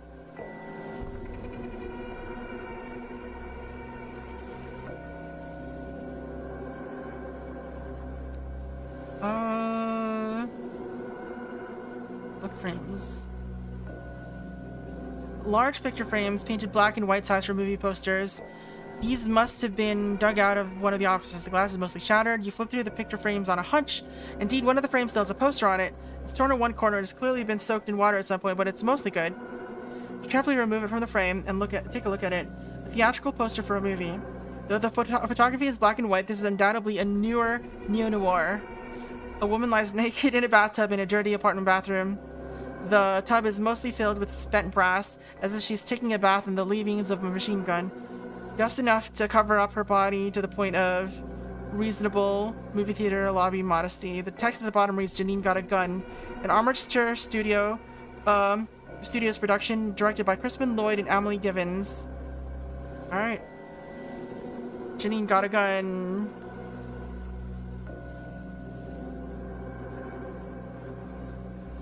Janine Got a Gun is 1994. Do we already have a 1994 movie? We don't.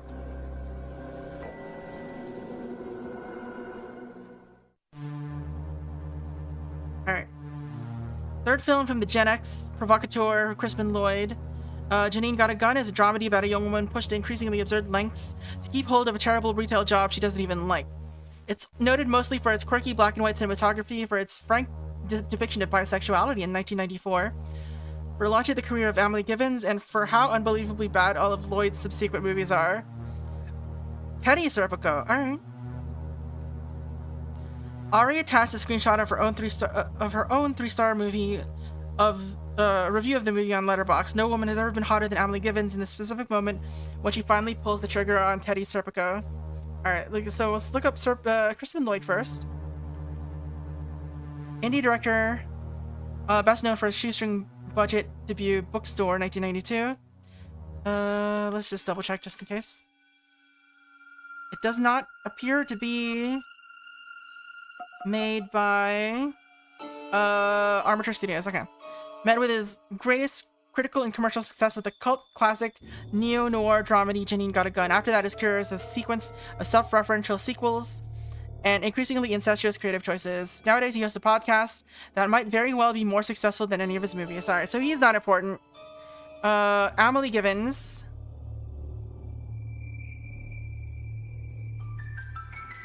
Character actress. Mostly television roles after the 90s, still working today. By way of explaining her place in movie culture, Ari sends you a long Tumblr thread.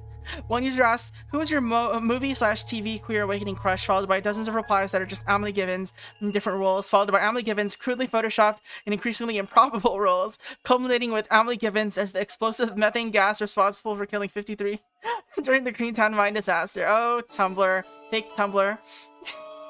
Alright, so she isn't important either, which means that the important one must be Teddy Serpico. Teddy Serpico. Okay, no, never mind. Annie Foundation. He is important, but not for what he did. Alright. Best known as a mid-90s heartthrob through his role in the surreal mystery show Precinct. He had a handful of movie roles, but nothing major. Nowadays, he plays a Wyoming rancher in one of the half a dozen or so indistinguishable TV shows about older men and rugged landscapes. Ari notes that half his recent headlines are actually about his charity work with Annie Foundation. First, we'll look at Precinct, because it's not likely to be important. Mystery TV show about two police detectives. Yeah, it doesn't seem related.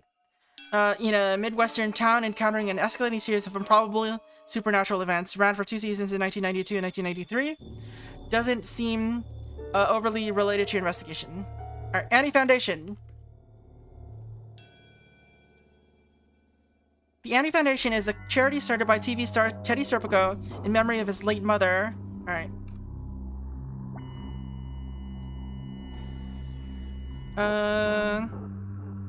You know, let's delete this current file.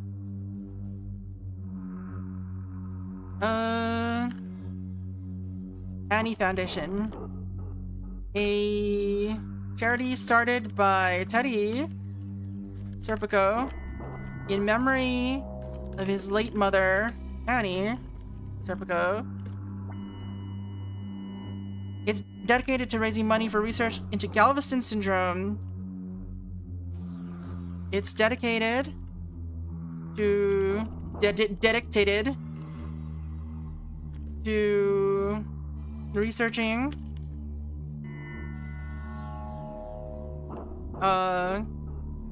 Galveston syndrome, a disease a little understood illness. There's a very heartful page where Teddy talks about his mother inspiring him to get into acting. She was a journeywoman actress, as he puts it. Who struggled for years playing minor parts in Hollywood without ever getting noticed, and died shortly after the wrap of her final film role. Annie was a little-known actress.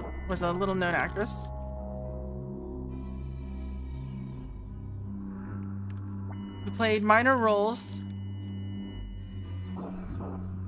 and died shortly before the wrap of her final film role.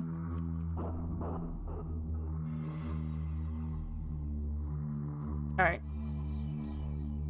So let's look up Galveston syndrome. A rare, poorly understood illness noted for its unpredictable onset, rapid progression, and generally fatal outcomes. Causes are not well understood, but are thought to be viral or autoimmune. Cases are extremely rare, but sometimes happen geographically or socially connected clusters. Ari notes that this list of symptoms on Wikipedia is gnarly. So this might be how what's-his-name died. Doesn't matter because it's still illness, but... Alright, so let's look up where Annie Serpico was. Quantico. 1974. So 1975.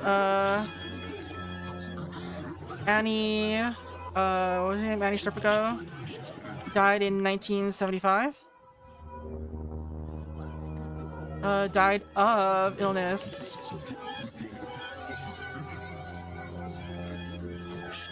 Alright, where am I at?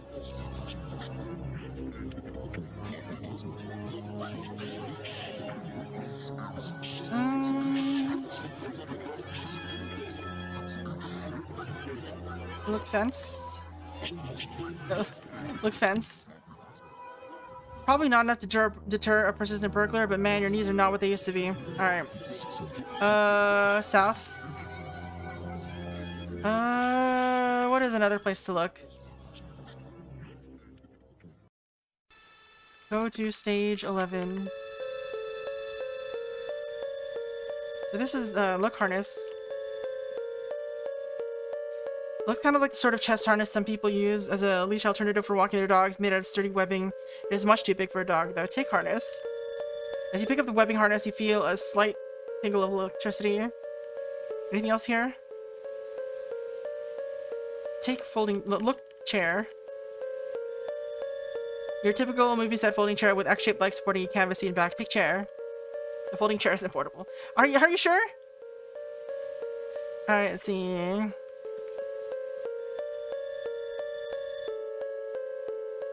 Look sheets. Plush leather chairs, old-fashioned end tables, some covered sheets, some not. Or covered in sheets, some not. It's all lashed together into a single mess, probably in preparation for storage. If you look too closely, you'll note that it's all set dressing. The fancy woods aren't real, and neither is the leather. It's probably home to a whole civilization of rats, too. Okay.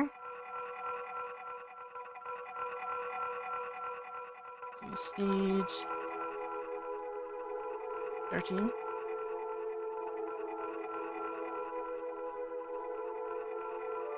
How am I supposed to differentiate, sir?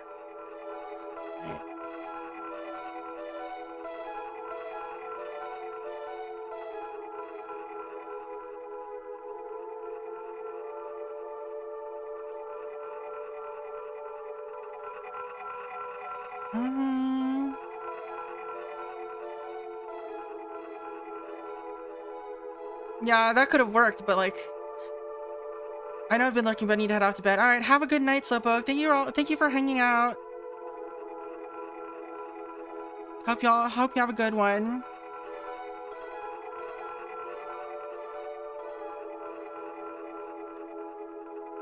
Look walls. Alright, go up.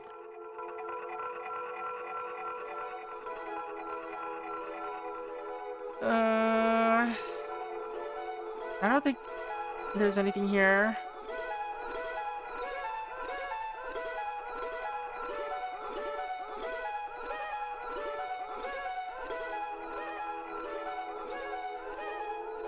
North. Look pallets. Discarded pine wood rotting in corner doesn't look like anything of relevance.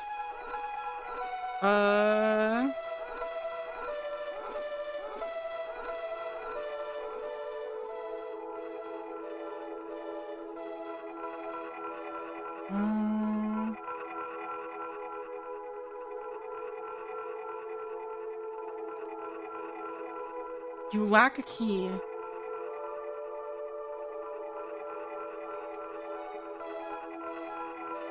An ordinary office door with a simple lock. Is that the same door?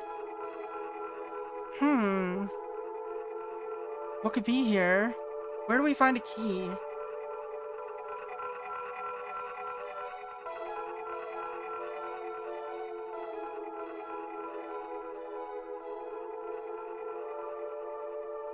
This gate only has a single lane, wider than the one west. It was probably used as cargo access.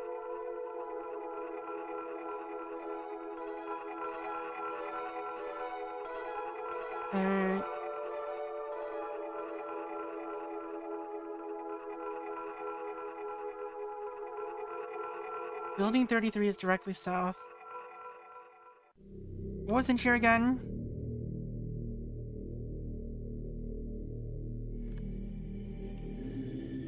Oh, I forgot the postcard. Photo of the... Okay.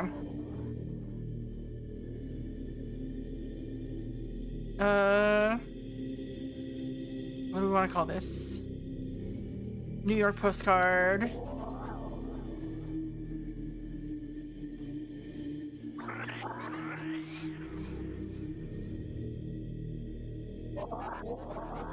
Alright, I'll just keep it like this.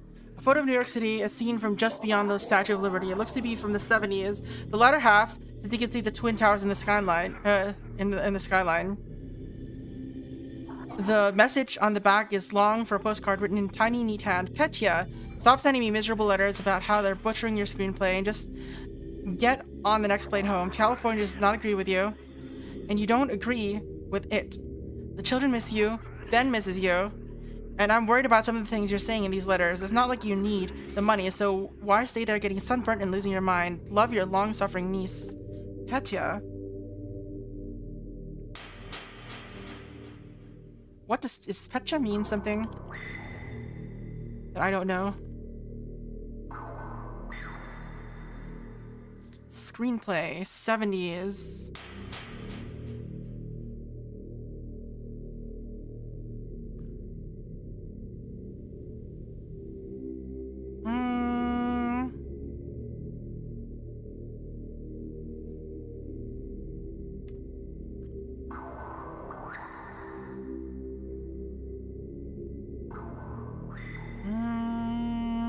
Outrageous Fortune? Probably not that one. Quantico. Isaac Glass.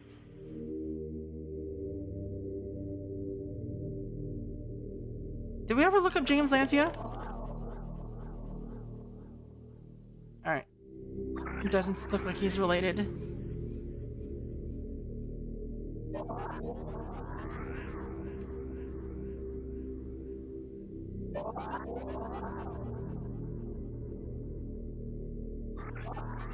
I don't know how this helped us at all.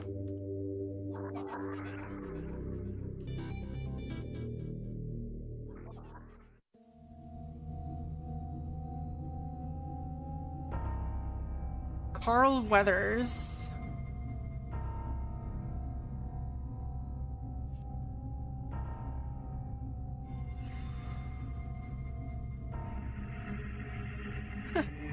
Alright. Where are we at? North, south, east.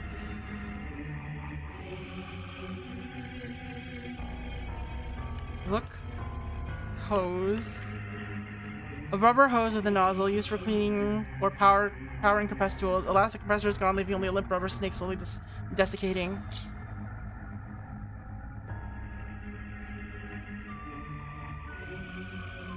What does melamine? Otherwise, utilitarian. Alright.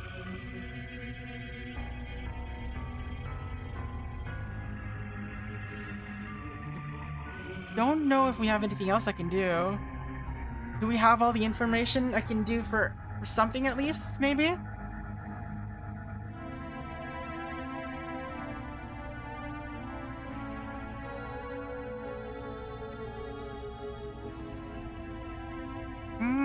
Avenue B South.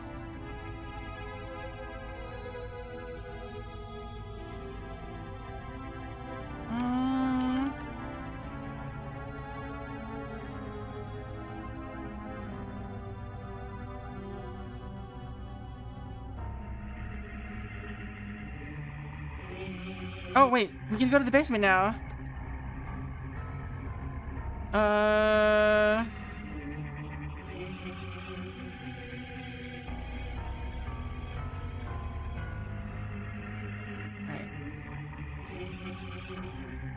Alright, turn on phone. An underground cave around the size of a small cottage. Damp hollow of gray stone. It smells like sulfur and iron. Red stains cover the walls. Crude pictograms, handprint smears. As you glance below, the light from your phone reveals a mass of something. Indistinct shapes lying on the ground. Heaped, coming up to your ankles. Go up.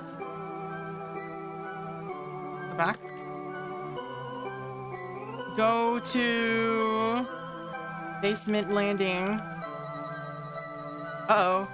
Am I trapped here? Look shapes. This must okay. Oh, it was just a scripted segment.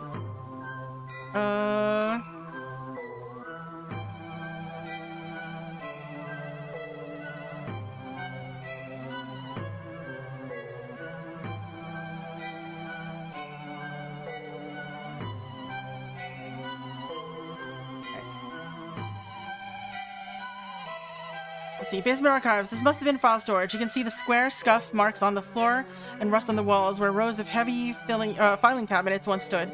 The removal has left this place feeling too big. Thanks for claiming the throne, strap streams. A cavernous emptiness under the earth. Your footsteps echo uncomfortably. Stairs lead back up to the landing.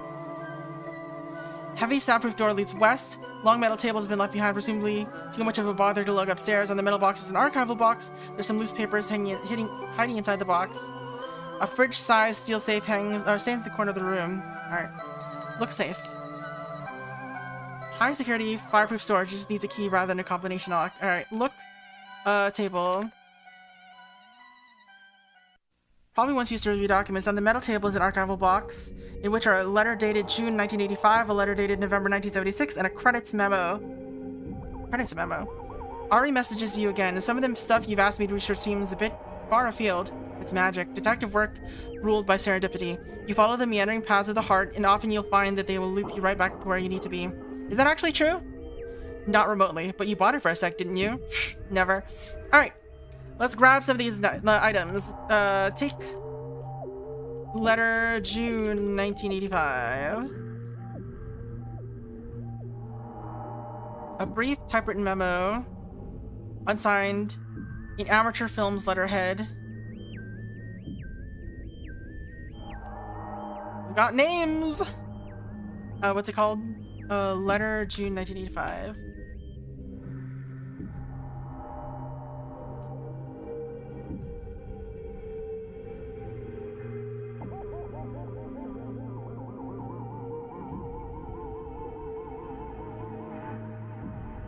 So here's the name of the hairdresser, or one of the hairdressers. Glenn DeSoto. During the period you're asking about, let's see. Typewritten unsigned. In unsigned typewritten memo with Armature Studios, whatever. Letterhead.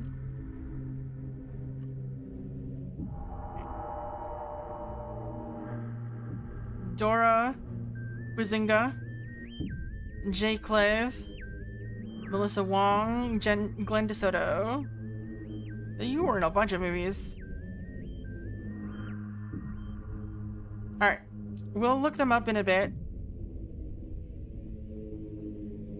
Let's take these other items first. Take letter November 1976.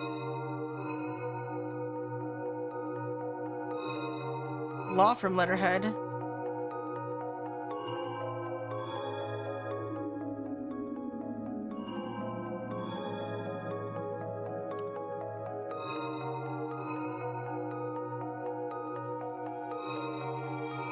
Mr. Corda.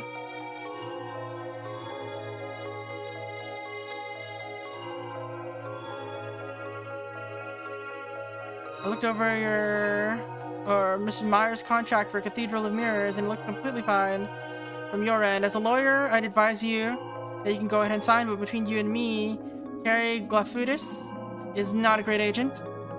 That he should be getting 2 points out of worldwide gross and a bunch of bells and whistles besides. So as a friend to both of you, I'd advise you to get Mrs. Myers in a room alone and ask her what's going on here.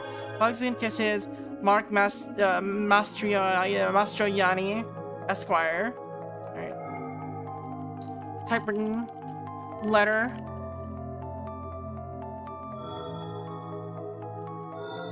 With a law firm's letterhead.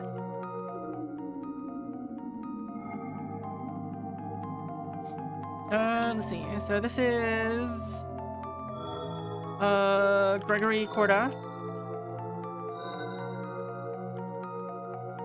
Marcella Myers,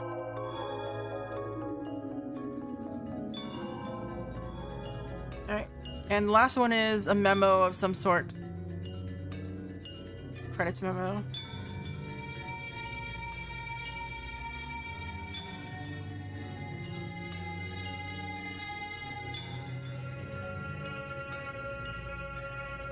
Credits memo.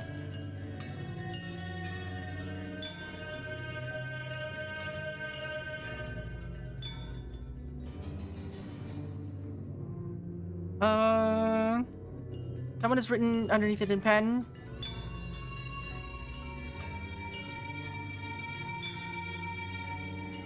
Underneath, someone has written. I double check. Okay, Alan Smithy.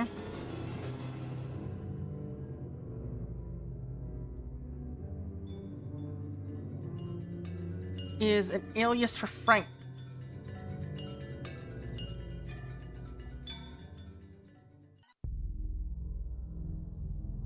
God, why are there so many new names? And there's a second Anton. There's at least 2 different Antons. Ah. Also, there's a Tim. We found Tim. Well, we found a Tim. Let's see.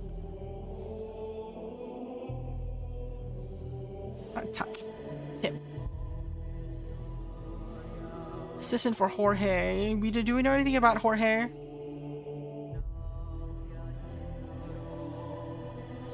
Nothing, except for that he's come up twice. Alright. Let's see. Let's start looking up names, I guess.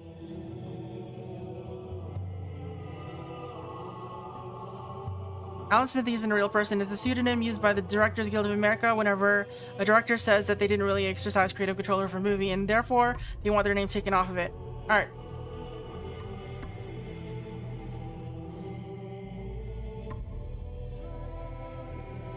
Not a real person. This is used as a stand-in for the director's name.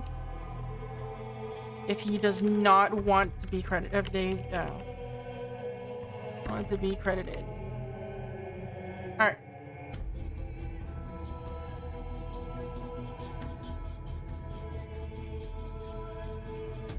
So Frank, do we know any Franks? We don't know any Franks so far, or haven't written one in down. All right, Tim Nichols. Not that. Anton Maslany. Fictional detective, no.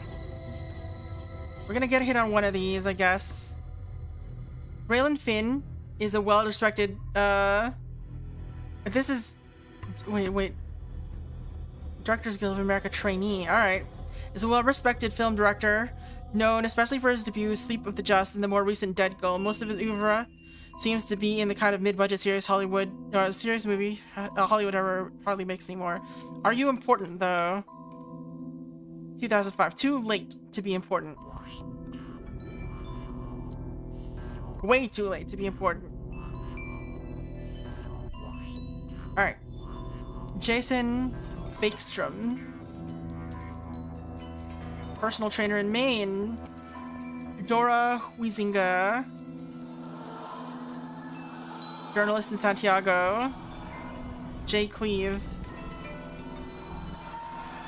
Mill liner in Boston. Melissa Wong. MP candidate in Ontario.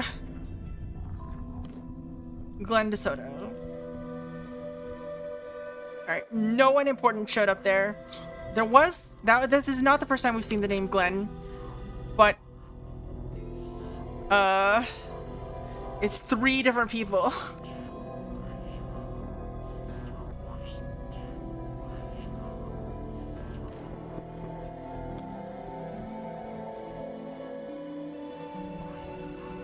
Let's look up Terry Glafutis. It's such an unusual name that general web searches don't seem to bring up any random unrelated people, but they don't seem to find your guy either. Maybe that's not his real name, Terrence. Alright. Maybe just Glafutis. Alright.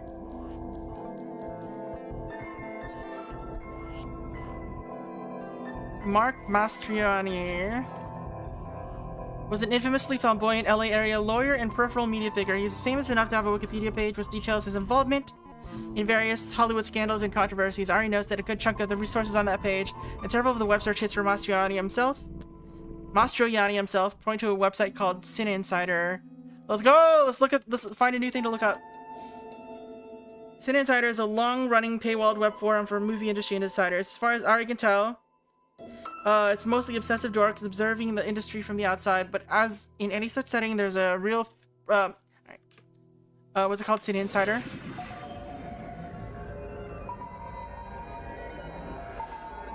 A paywalled insider forum. Mostly obsessive dorks observing industry from the outside, but as in any such setting, there's a handful of real pros feeding them information in exchange for attention. Mostly outsiders looking in, but sometimes real pros looking for attention feed them information. Alright. 7 figures, Terry Glyph. Oh, we have Terry Glyphotis now. Alright.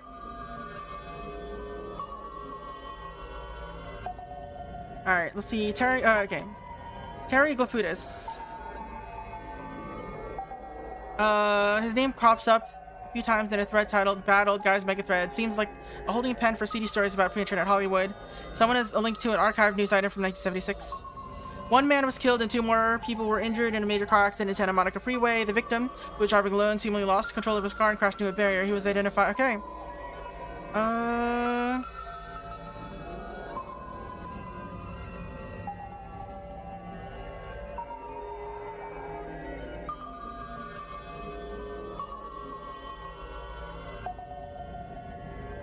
We know the date of his death.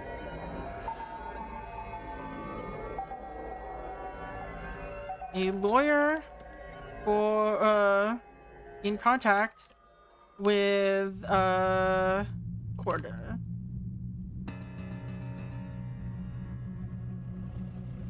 He apparently died in a car accident in 1976.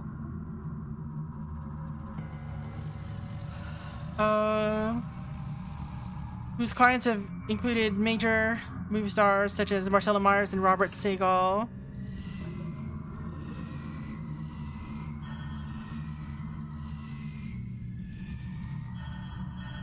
One other car swerved to avoid Glyphadis' Corvette. The two occupants of the vehicle only sustained minor injuries. Alright, Suspect Terry Glyphadis died in 1976. One forum user drolly adds that some agent, lawyer, or exec producer getting coked out of his mind and flying off the interstate was a weekly occurrence back in the day. Accident.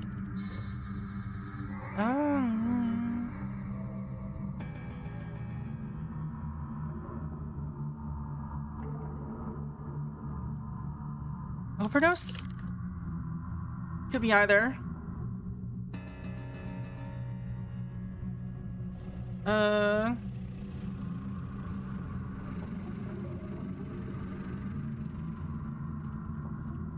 Possibly overdose while driving. Alright. Let's see. 7 figures. On Cine Insider. Turns out that in spite of the movie bombing in theaters, the screenplay, originally called White Rabbit, spent years on various best unproduced script lists and was the object of an intense bidding war.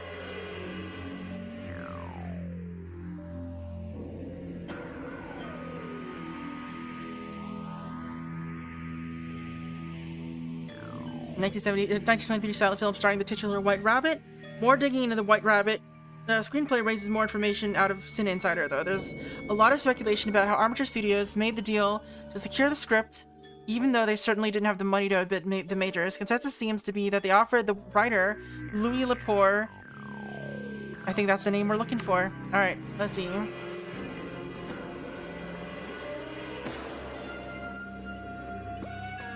The original name for the script that would eventually become the movie 7 Figures. Let's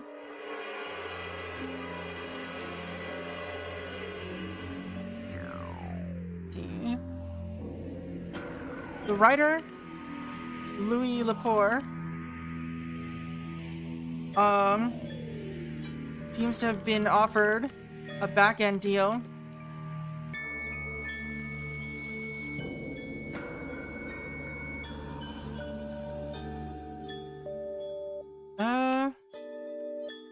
A big deal on the back end.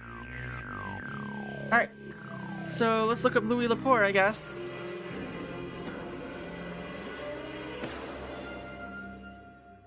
Alright.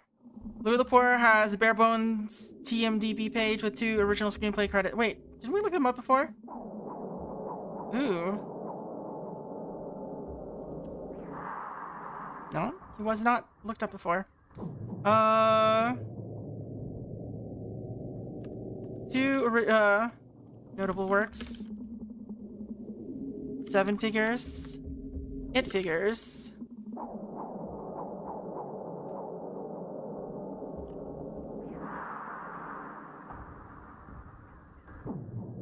Alright.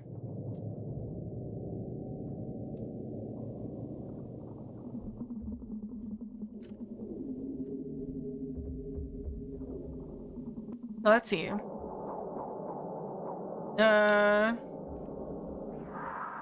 Died 1990. Geneva Drive suggests that he was murdered in 1990.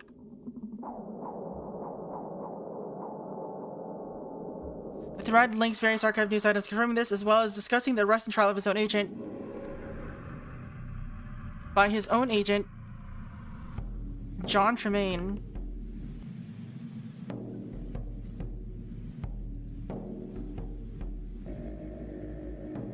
Theories about the motive range from a contract dispute to a cult ritual killing. Tremaine was apparently a member of the Hills Choir, to the idea that Tremaine wasn't the killer at all. What the hell's the Hills Choir? Alright. Who may have been a member of the Hills Choir. Alright. So let's see.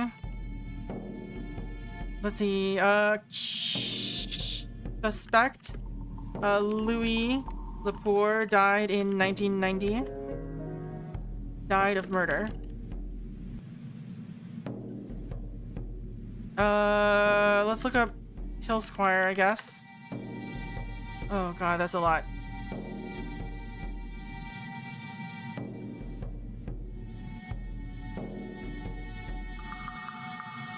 The Church of Jesus Christ Cosmologist, also known almost universally as the Hills Choir, is a new religious movement originating in Pasadena. Church of Jesus Christ Cosmologist.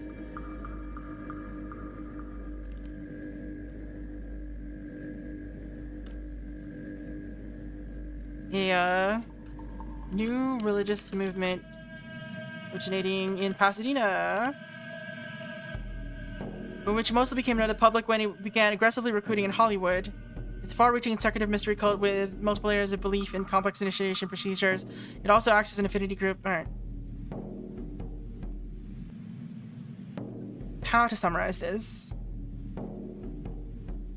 It's a mysterious cult with secretive procedures that began to heavily recruit in Hollywood. Many networking opportunities lie within.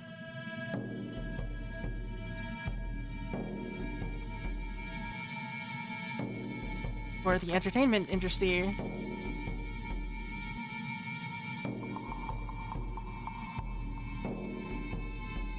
One Geneva Drive thread speculates on whether or not Gregory Conda was ever Corda. I keep saying Conda.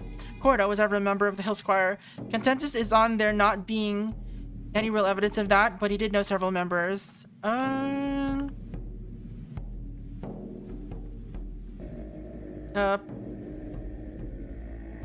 Postulates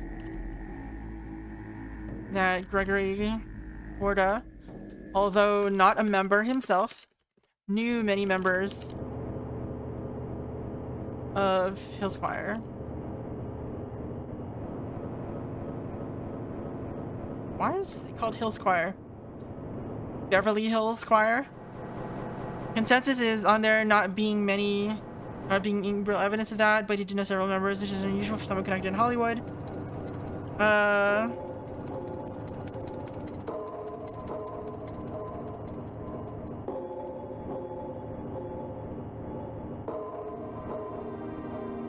Victor Sarver was a known founding member of the choir and probably the best candidate for the actual Grand Silver Magister. Alright, let's look at what this is first. Hills Choir leader is known as the Grand Silver Magister. Alright.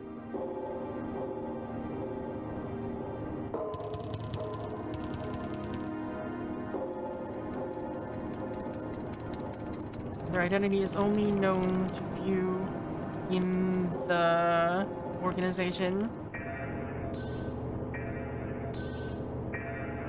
There's several popular theories on it. The Magister has been theorized to be one of various Hollywood power brokers, a spiritual guru, completely unknown to the public, rotating office, blah, blah, blah, blah. Alright. Victor Sarver.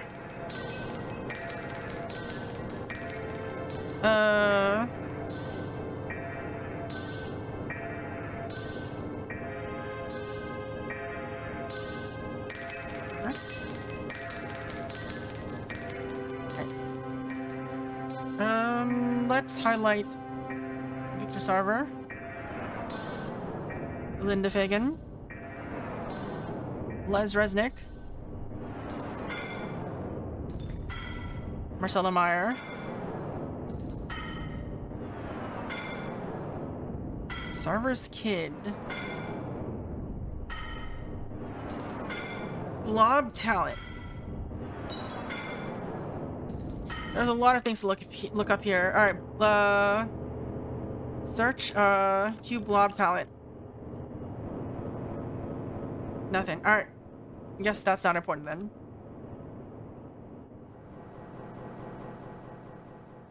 Oh, never mind. It's blob. It's just blob.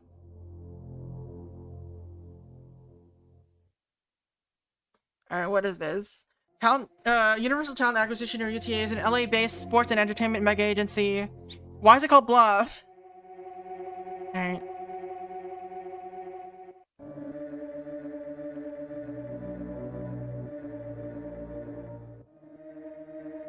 Universal Talent Acquisition.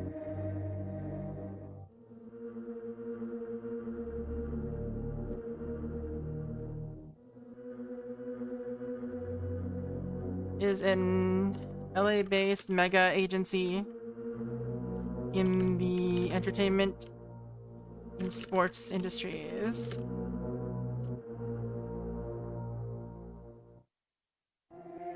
Representing everyone, blah blah blah. Started by Victor Sarver in 1965.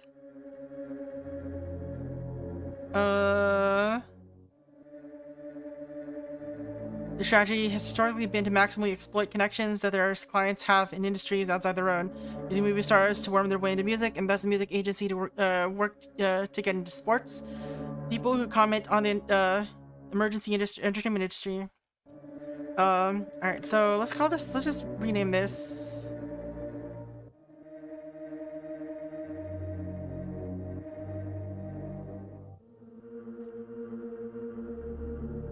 Aliases Blob. Known as the Blob.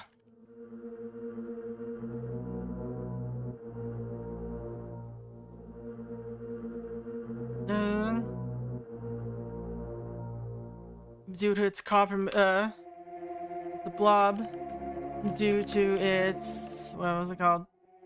Cross-promotional tendencies.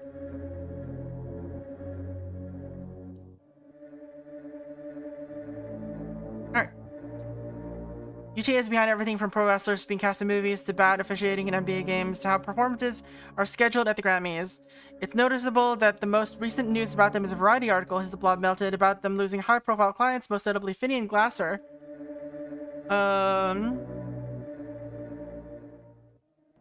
Who explicitly comments that he wanted to work with a smaller, more focused, more social modern agency that specializes in film actors and filmmakers.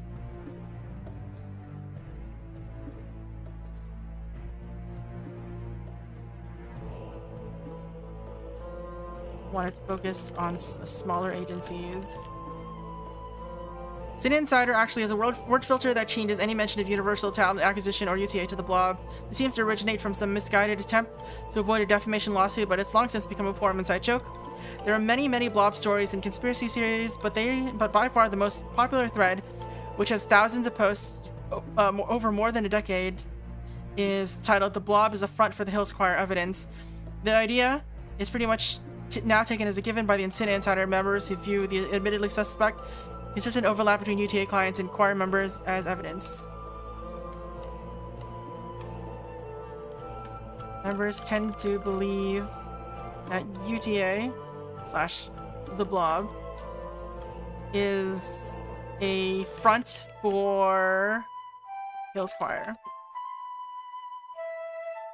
Alright.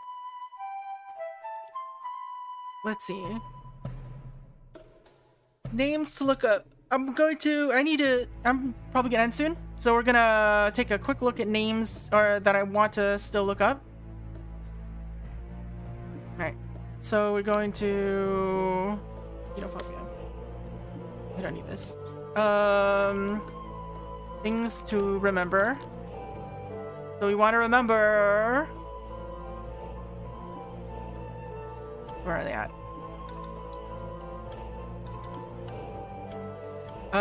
Les Resnick.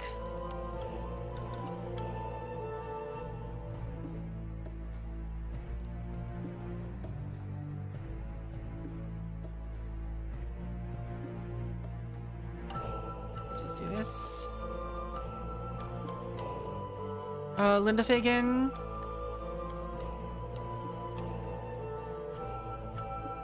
I think that's it. Find out. Victor Sarver's kid's name.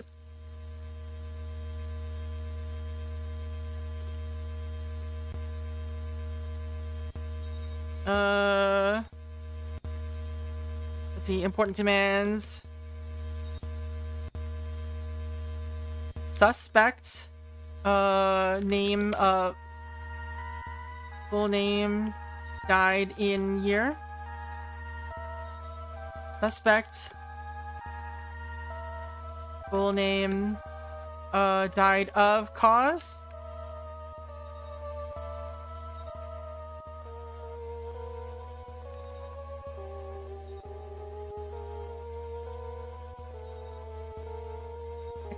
Do I not have? Okay. No, I don't.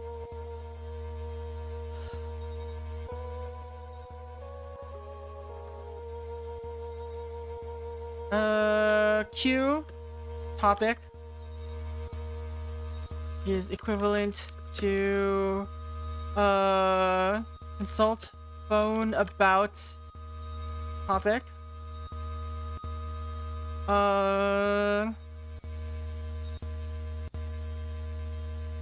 Consult notebook about stuff. Important commands, things to look up. Did I have any items in my inventory that I wanted to care about? Webbing harness, length of chain, film file magazine. We could probably look at film file. Film file, just in case. Maybe that would be useful.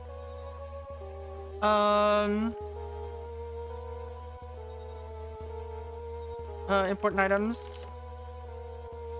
VHS tape. Spray can.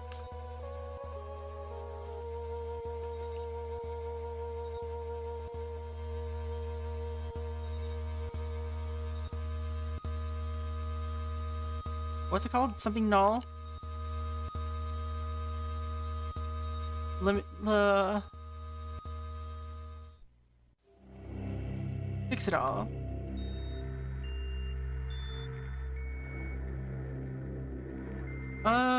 Whiskey has the name Anton. I'm just gonna try to remember everything else. Alright. And last thing we're do save. Oops. The end. The day one. Alright, so we will probably continue this. Hopefully, assuming I don't lose my save. Oh, it shows, I guess at the top. I didn't even see that. Also, we've only got 3 of 24 names. So according to the itch page, this should take roughly 6 hours. So we're almost there. We'll see how well we do on Thursday when we will continue this. Alright, so that is going to be it for me. Thank you all so much for hanging out. I really appreciate you being here with this silly text game where we're trying to solve stuff. I don't know how to describe it. Anyway, if you're over there on YouTube, hope you all have a good night. And yeah, if you want to play this game, there's a link to it in the description of the YouTube. I forgot to link. I told myself I was gonna link it. I forgot. Here, I'm going to. I didn't even do that. Here, let's link it in Twitch chat. If you want to play it yourself, Spots. Oops. Thank you for not copying the actual URL website. Jesus. Copy the URL, not the friggin' title of the page. Alright. So there's the URL in Twitch chat if you would like to play it. It's also in the description of the video. Should be in the description of the video on YouTube if you want to find it there. Thanks, Daigo, for hanging out. Hope you all have a good night. So anyway, the rest of us on Twitch chat are gonna go find someone to raid, so hopefully you on YouTube have a very good night. If you want to see more of this, subscribe. We'll be probably playing this on Thursday. You don't even need to subscribe. Just go hang out, and we'll see this on Thursday. Also, why does it say November 4, 3:30 p.m.? I feel like something went wrong here with my scheduling. Oh well. Anyway, hope you all have a very good night, and the rest of us on Twitch are gonna go find someone to raid. Anyway, Later. Wait, oh yeah, forgot. Thank you again for the raid. Sharky Hat. I really appreciate that. Anyway, I'm gonna go find somebody to raid on Twitch. Later. Bye.